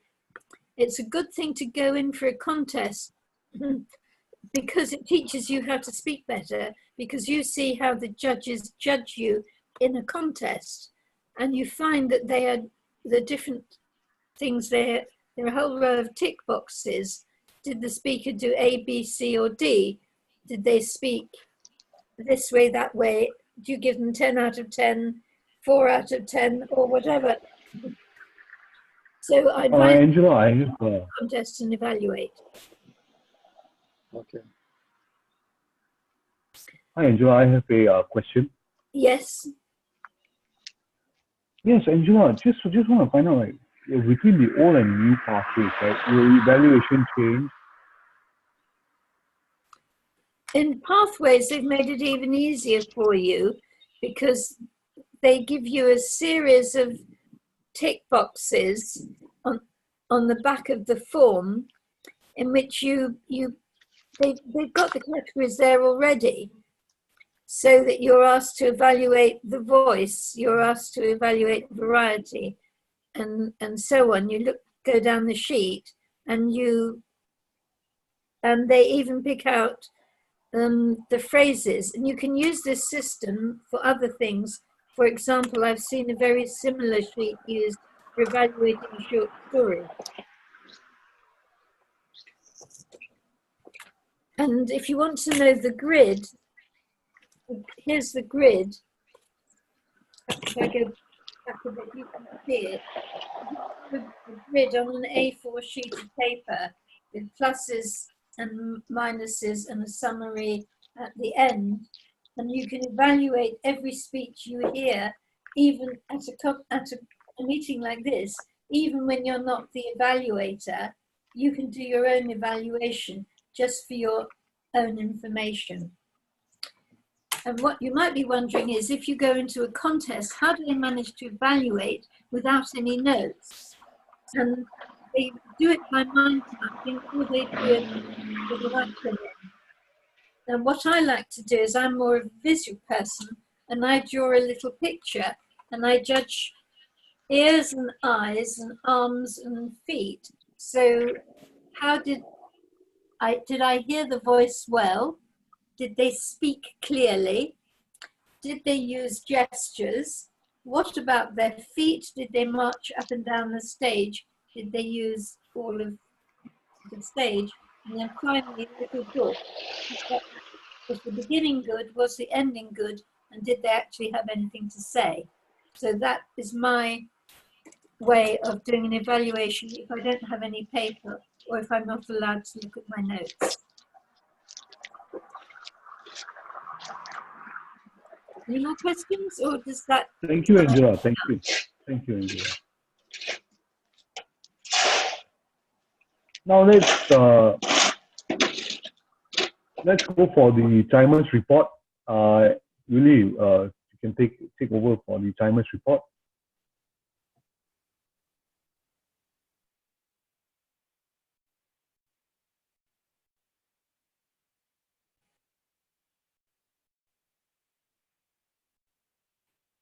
All qualified and working already started.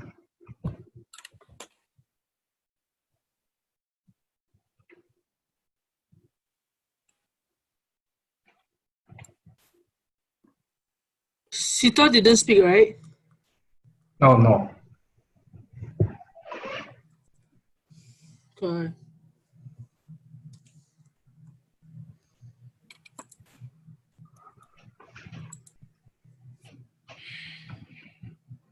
Okay, right after the vote, we will go for a short break, which is 10 minutes. 10 minutes. Yes, 10 minutes. Yeah. 10 minutes. Okay. So yeah.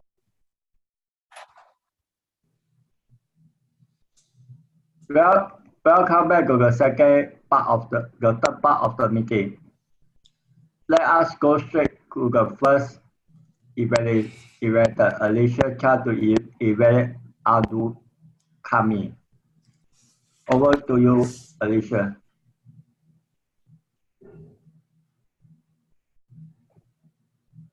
Thank you.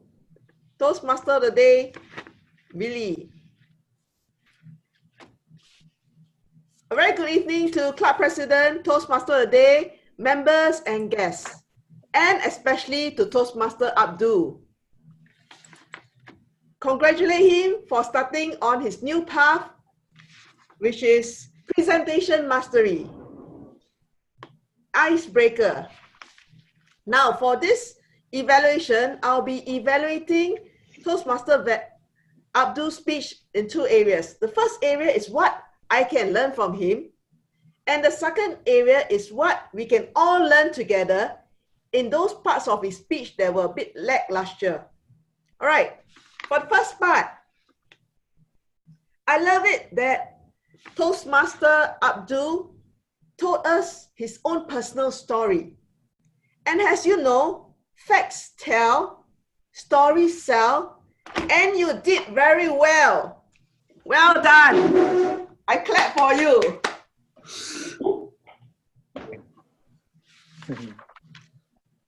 And the second area that Toastmaster Abdul did very well was his call for action. the message for the audience, never to be shy, to overcome the fear, to ask questions. All these are very encouraging. And he even talked about the benefits of Toastmaster, which will help you to become a better leader and never to give up. Now, let's go to the second part of the speech, whereby we can all learn together in those areas that the speech will lackluster. Now, I like your personal story, but I find that you need to put a little bit content there where you talked about how you were shy. Okay, you should also let us know what are the consequences of you being shy. Did it lead to people bullying you?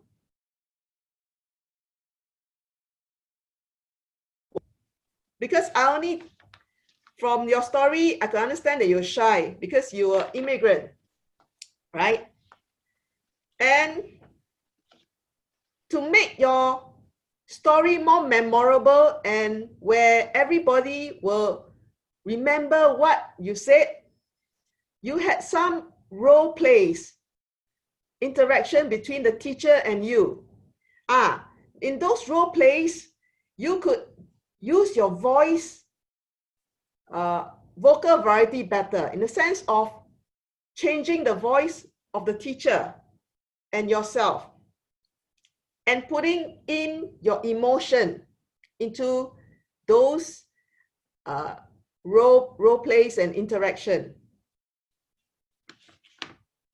And because you're sitting down, there's a bit of restriction in your body language. But nevertheless, I notice you use some hand gestures very well, but you could better use your facial gestures, especially the eyes and your face, to project your emotions. Nonetheless, I really enjoyed your icebreaker speech. I love stories. Continue to give us your stories, especially since you're immigrant to America. Just put in more vocal variety and facial expressions. That will be better. So without much ado, I look forward to your next speech, Abdul. Over to you, Toastmaster of the Day. Thank you, Alicia. That was a riveting evaluation of Abdul. Well, we all can learn something from every evaluation, can we not? So, without further ado and wasting any more time, let's go on to our next evaluation of Shanshan's speech. Please welcome Dennis Ham. Okay, thank you, Mr. Toastmaster. And Shanshan, glad that you got my note and you managed to change your screen a little bit so we could see more of your body, because at the beginning you had it set up so that we could barely see the rest of your body. So that was good. Your project today was to use gestures, and also your project also was to have some humor in it. And I'll make some comments first on your gestures. I think you were really focusing on the use of gestures today. I saw more movements of your hands and arms more than I normally do in most of your presentations. Most of the gestures, once you got started, were very appropriate. I like the way you started though, your presentation, because you asked several questions trying to get us involved in your presentation, and asked if we had learned how to drive. We remember when we learned how to drive. Did we learn to drive with a manual transmission and that type of thing? So that got our attention and we could focus in on your presentation. One thing that I would comment on before, also at the beginning, is I think your title of the speech was My Movements. And since it was talking about learning how to drive, you might want to insert my first maybe jerky movements, because I think most of us when we first learned how to drive a manual transmission, had trouble with the clutch, so that when we first tried to engage the clutch, we were really jerking back and forth. So if you would add jerky movements in your title, I think that would also enhance the humor of your presentation. You showed a lot of you used your gestures appropriately when you started to show how you would use your hands to steer the car, and also to use your hands to shift the gear lever, to move the gear lever.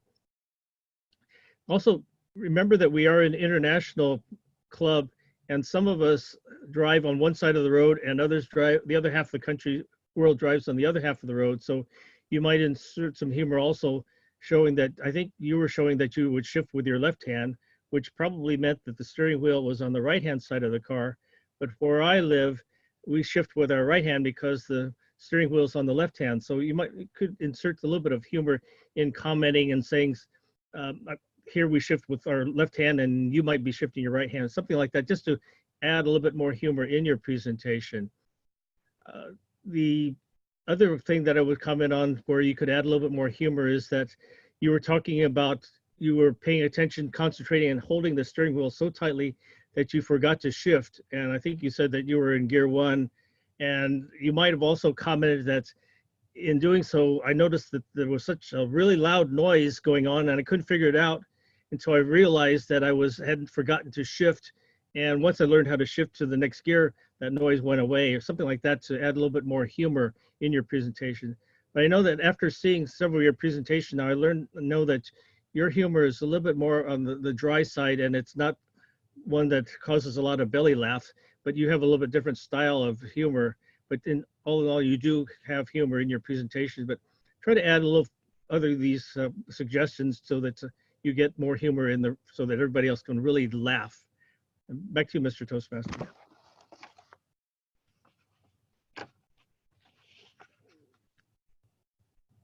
You're muted, Mr. Toastmaster. Yeah, thank you, Dennis. Sorry about that. Well, learning how to drive is pretty interesting. And we have perspective from different areas. As Dennis has pointed out, some countries, they drive on the right side, some on the left side. So, we're about to evaluate our third speaker. Our third speaker is Hiren. Please welcome Hiren.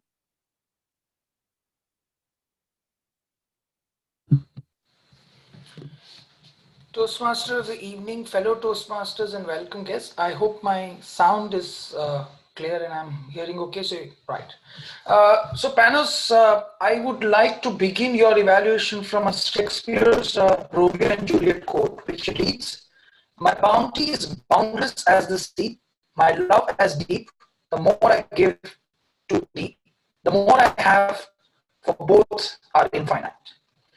Now, I would like to modify this quote for your evaluation today, which reads, "My bounty is as boundless as the sea, my feedback and evaluation as deep. The more I give to thee, the more I have, for both are infinite." I have enjoyed your play today, and I would like to evaluate using some of the old English words that you've used. So I would replace "thee was better" in reading the play with great enthusiasm. "Thee bought some very good body toggles while speaking, shifting with a Romeo and as a Juliet. It was indeed enjoyable when thee made us follow the characters of Romeo and Juliet. Areas which I would like thou to improve or can even make your play better, so thou can slow down the pace a bit. A play is very enjoyable when it's spoken with some great speed, however enjoying the characters. Thou can increase the vocal intensity of a man speaking, which is Romeo, and a woman speaking, which would be Juliet. Thou can give us a gist of the story and the context so that the play audience can even enjoy it better. I would like to conclude your evaluation through a positive reinforcement, again coming from the William Shakespeare's Romeo and Juliet plays, which says that for never was a story more woo than this of Juliet and for Romeo. And I would like to modify by saying that for never was an evaluation of a play more delightful than this Toastmaster Panos. Back to you, Toastmaster of the day. Thank you, Hiram. My system is breaking up a bit, so it's kind of sketchy here and there. But thank you for that evaluation of Panos. Well, now we will have the timers report. Is everybody eligible for voting? Okay, Alicia's timing is 4 minutes 04. Dennis is 3 minutes 15. Hiran is 2 minutes 32. Mr. Willie? Somebody going to evaluate what I said? Huh? There's a round robin for Angela.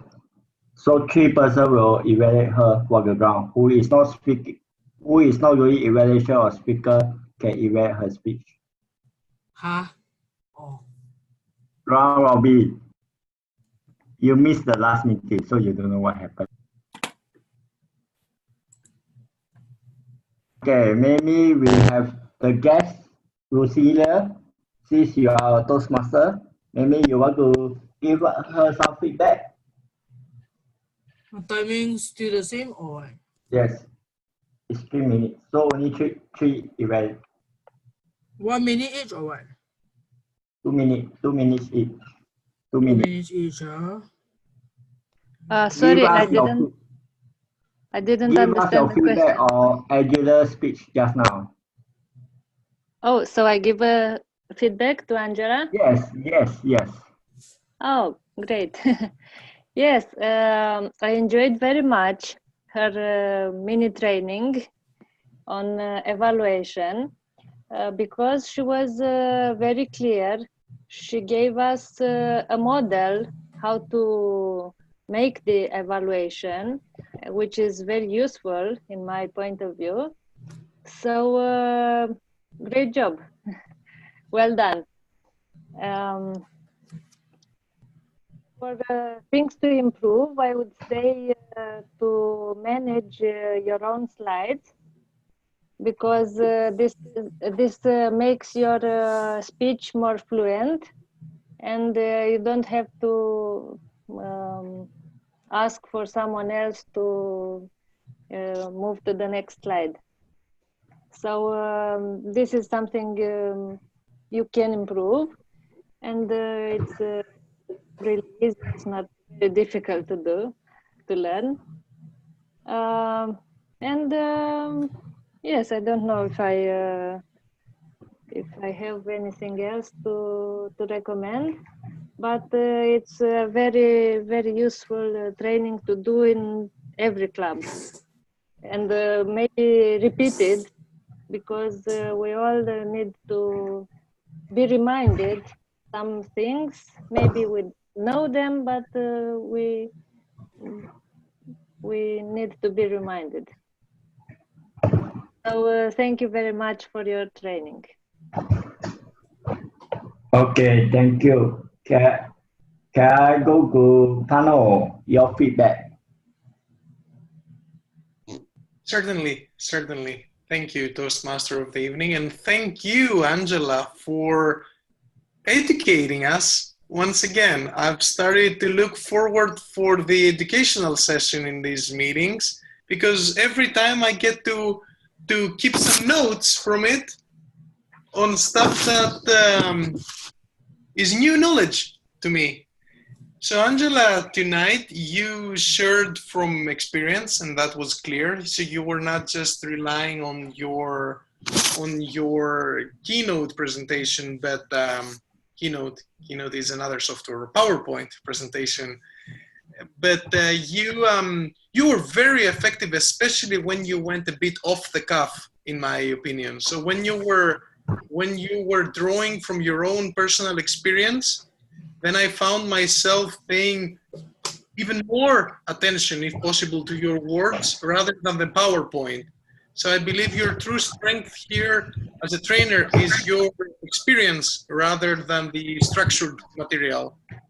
So I'm not really sure if you need the PowerPoint to be delivering those, or if you're expected to use a PowerPoint, perhaps keeping it up to par with with your level of experience so that it is reflected on the PowerPoint presentation as well.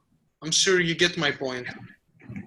Because you had a lot more to say as a person than what your presentation would reveal.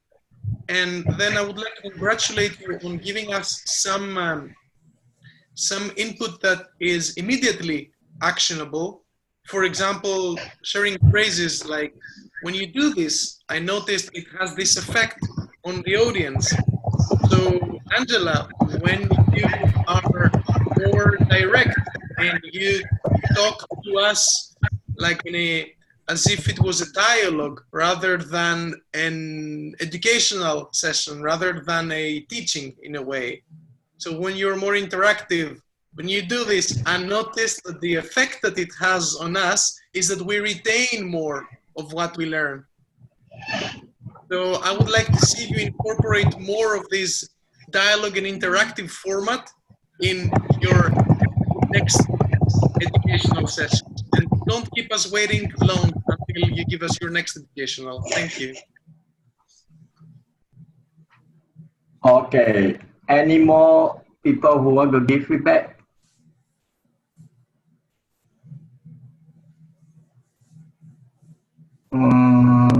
Willie? Dennis, okay. Yeah, and so I totally agree with Panos as far as when you speak from personal experience rather than directly from the PowerPoint. That's probably the best best information or best advice for you, is to talk from your heart and your own personal knowledge, and use the PowerPoint just for ideas, so people just look at that screen, but they listen to what you're saying.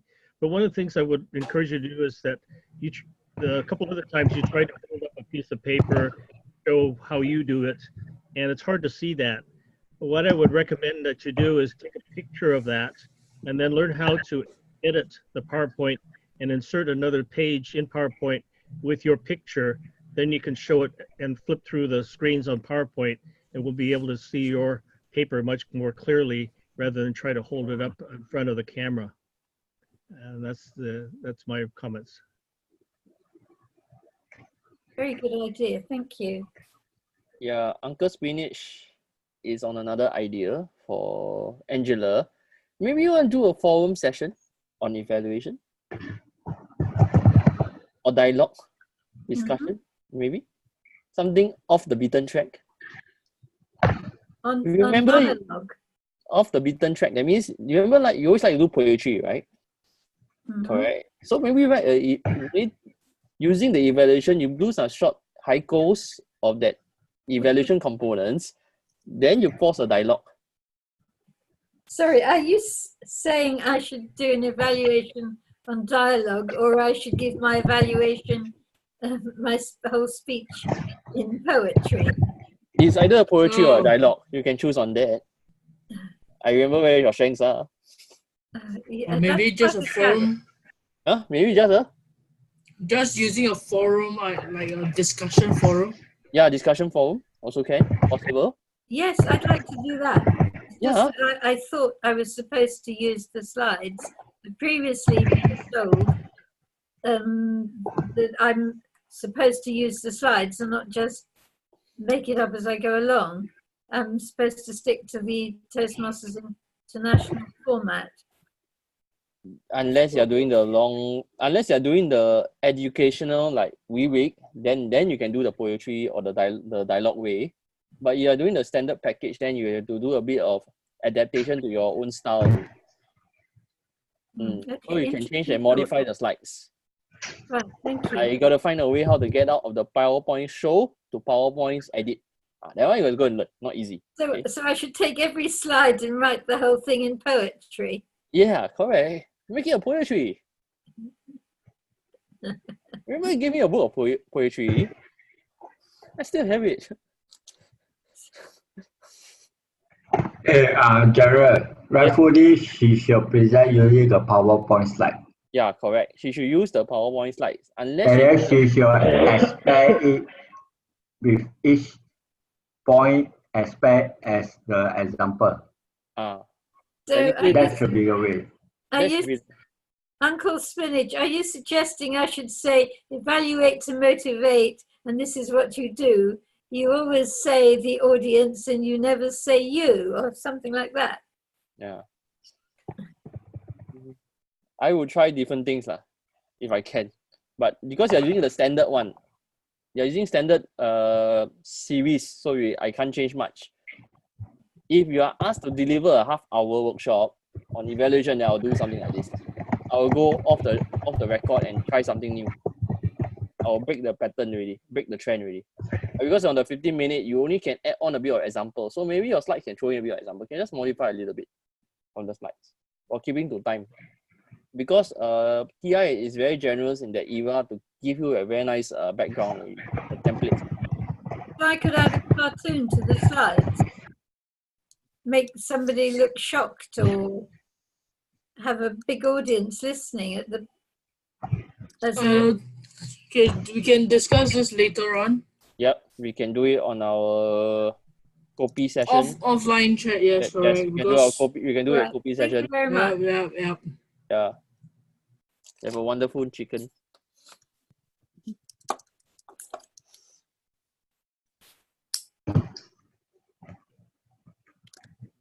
Oh, how would okay. Okay. Okay. Really? It's to you. Toastmaster of the day, you can take over. Let me activate something first. Okay. Yeah. Can we vote for the? Okay. Yes, Peter, because the speaker will also Peter do not vote for Peter. Yeah, not be vote for me. Okay. Got it. A moment.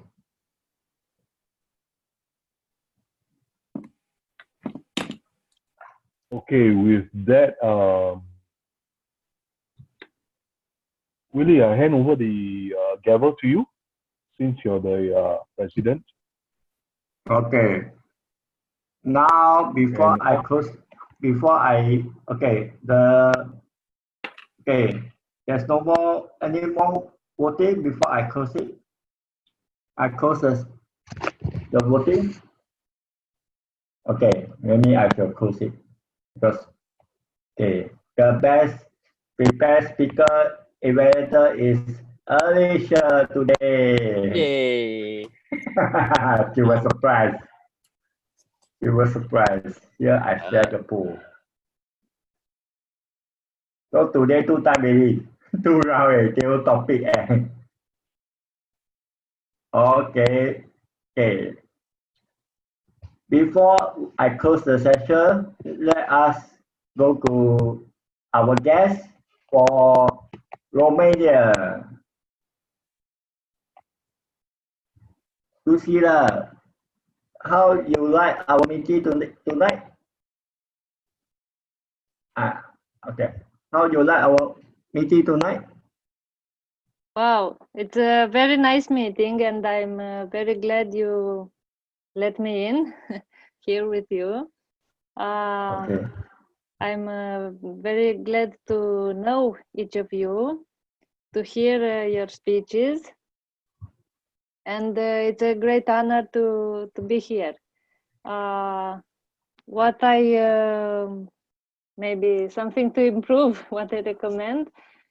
I don't know if this is always that long, but it's almost 3 hours. It's a pretty long meeting. Yes, and in our club we don't do breaks. Even if we have 3 or 4 speeches or only 1 speech, prepared speech, I mean, but we don't do breaks. So we compress everything and we go fast so that we end in 1.5 hours, maybe 2 hours. Because everybody gets tired after that. But overall, it's a very nice and pleasant meeting. You mean online club or a physical club? I'm in a physical club, but I have also participated in online meetings. which are also without breaks. Okay. Let me explain to you. Our meeting always go out to close to 4 hours. The reason is because we want to fill the speaking slot that we have a problem in Singapore. So that's why we have every hour, first hour is table topic, second hour is prepared speech. So the third hour is evaluation. So and sometimes we have a workshop, it get go 4 hours plus. So this is the culture. We want to have more people to speak to improve. Yes, I see. Yeah, it's not about, I understand about how other online clubs perform in the US, in Europe, or other. Because the people out there are a bit, they are quite ages, means they are not young, so they cannot take long meeting. For us, most of the members you see is quite young. It's around 30 plus to 40 plus. So we can take the long hours. And in between, we need to go for toilet break. That's the objective. 20 plus. 20 plus. So we always have break in between because we have some senior Toastmasters who need a washroom more often. So we think of that as well. Never mind, you can come, I can invite you to do a prepared speech next meeting, next week, next Friday, and then you can see how you can improve for us. Most of our members have improved with a course culture, course nationality evaluation. After that, they really improve. Thank you. Okay, Thank you. let us see who are the guests. Who else? Navi, this is your first Toastmaster of the meeting online. How's your feeling?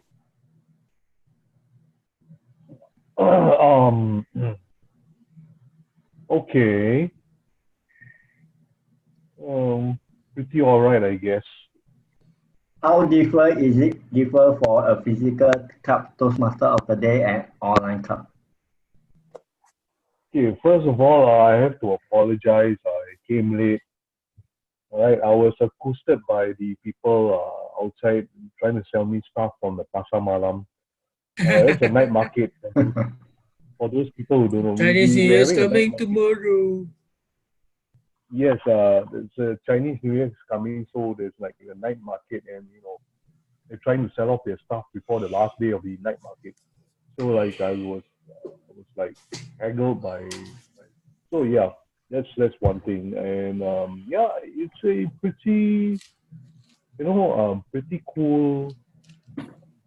pretty cool role to do a TMD in the online club. Yeah, anybody wants to comment? Alicia, how's your experience as a Toastmaster for 2 meetings? Alicia. Alicia, okay. Yes. How's your feeling as a Toastmaster for 2 meetings? A chartered meeting and a normal meeting. How's your experience? Okay, my experience is that as a Toastmaster a day I've been Toastmaster a day many times for physical club. Okay, I find that Toastmaster a day for online club is more challenging. That I agree. Because the Toastmaster of the day not only has to think on the feet, he has to grapple with the technical glitches. So as the saying goes, anything wrong can go wrong. Murphy's Law. Toastmaster a day must always dare to think on his or her feet. But it's quite fun to be Toastmaster a day online. You can still block the video sometimes. You can still use technology to your advantage, whereby you can use the chat group and you can still get things done behind the scenes. So I find technology can be two ways, and you can make the best of it, you can make the worst of it. But whatever it is, it's fun. It's fun. I always have fun being Toastmaster a day, whether it's physical club or online club.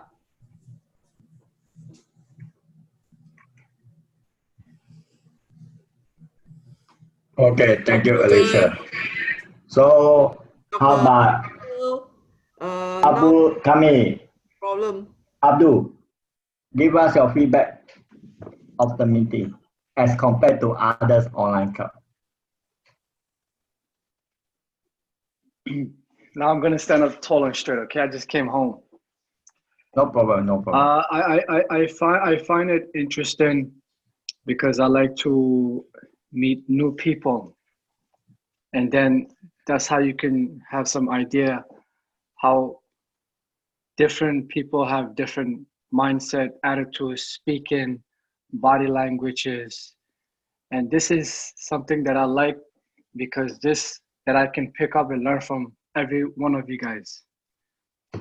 It's good because it's convenience, and somewhat it does have some problems. It's not your fault or my fault or anybody. It's because it's the antenna. But overall, I think it's better than not being in real life, or it's better than not being online. Make sense? Yeah. Look at it as a good thing that it can help every single one of us, especially if people out there, they cannot make it in real life, face to face, or in a meeting. They could do it in a convenience way. For example, like me, I worked overnight shift from 12 to 8, and I was eager to go on it. I thought it was going to be at 5 a.m., but then you told me it's going to be at 8 a.m. You understand? This is why I like it. I'm satisfied. Compared to other ones, they're all different. I can't say this is better or that's better because you learn from every single one of them. I learn from you, you learn from me, we learn from each other. Make sense? Yes or yes? Yeah. Agree. Sasha, your feedback today. Okay. I learned something new, and as usual, changes as always. Online meeting changes is the norm. But yep, changes is the norm. And maybe later we can talk about how to activate all the nanny cams and all that. And I might have to activate another laptop because I just realized that my tab, it says it's not optimized for ManyCam. I guess I need to activate my old laptop for this if I want to do the ManyCam thing. All right, so that's about it, and I think we should try to end the meeting because tomorrow I still got to work until 4 p.m. before the meeting starts. Okay, and then thank you. all the rounds of eating. Thank you Food time. for all the feedback. Peter has a feedback. Although, Willie, I have a request. Willie, I have a request. Can you hear me? Yes. Yeah. Yeah. All right.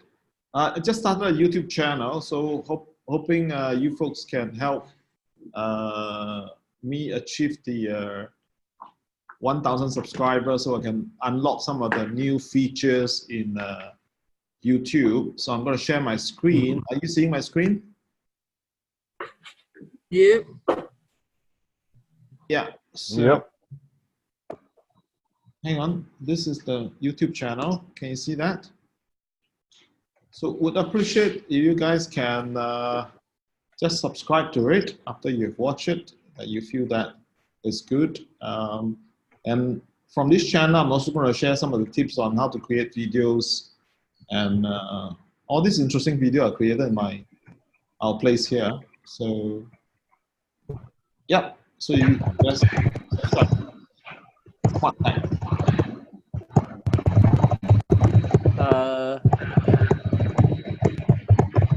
Let's go to YouTube and search for Smart Tech, and you should find. Oh, sorry, Peter, I need to cut you off. Maybe we later. Will it be possible? Can, no problem. Because I'm going to close the meeting. All right, got it. Just one last word. That is, everybody have improved on their lighting. I can see your face a lot better now. Who? Who? Well, not just Dennis. Last week I saw Dennis has. This week, Kieran's backdrop is so clear. Panos, I can see every figure on his face. Yeah. Even I think up to whom I just met, Lucia, is it? Yeah. Really, before we close the meeting, can we take a screenshot? No, you let me do my closing, then we can stop the recording and then we can do whatever we need. Got it. Okay, can.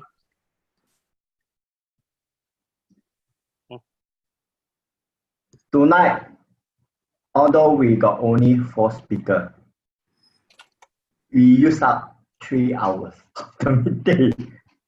Although it's not it's not productive to do that, but I can say that we have fun. Even tomorrow is a working day for us. And tomorrow night will be Chinese New Year Eve. Yep.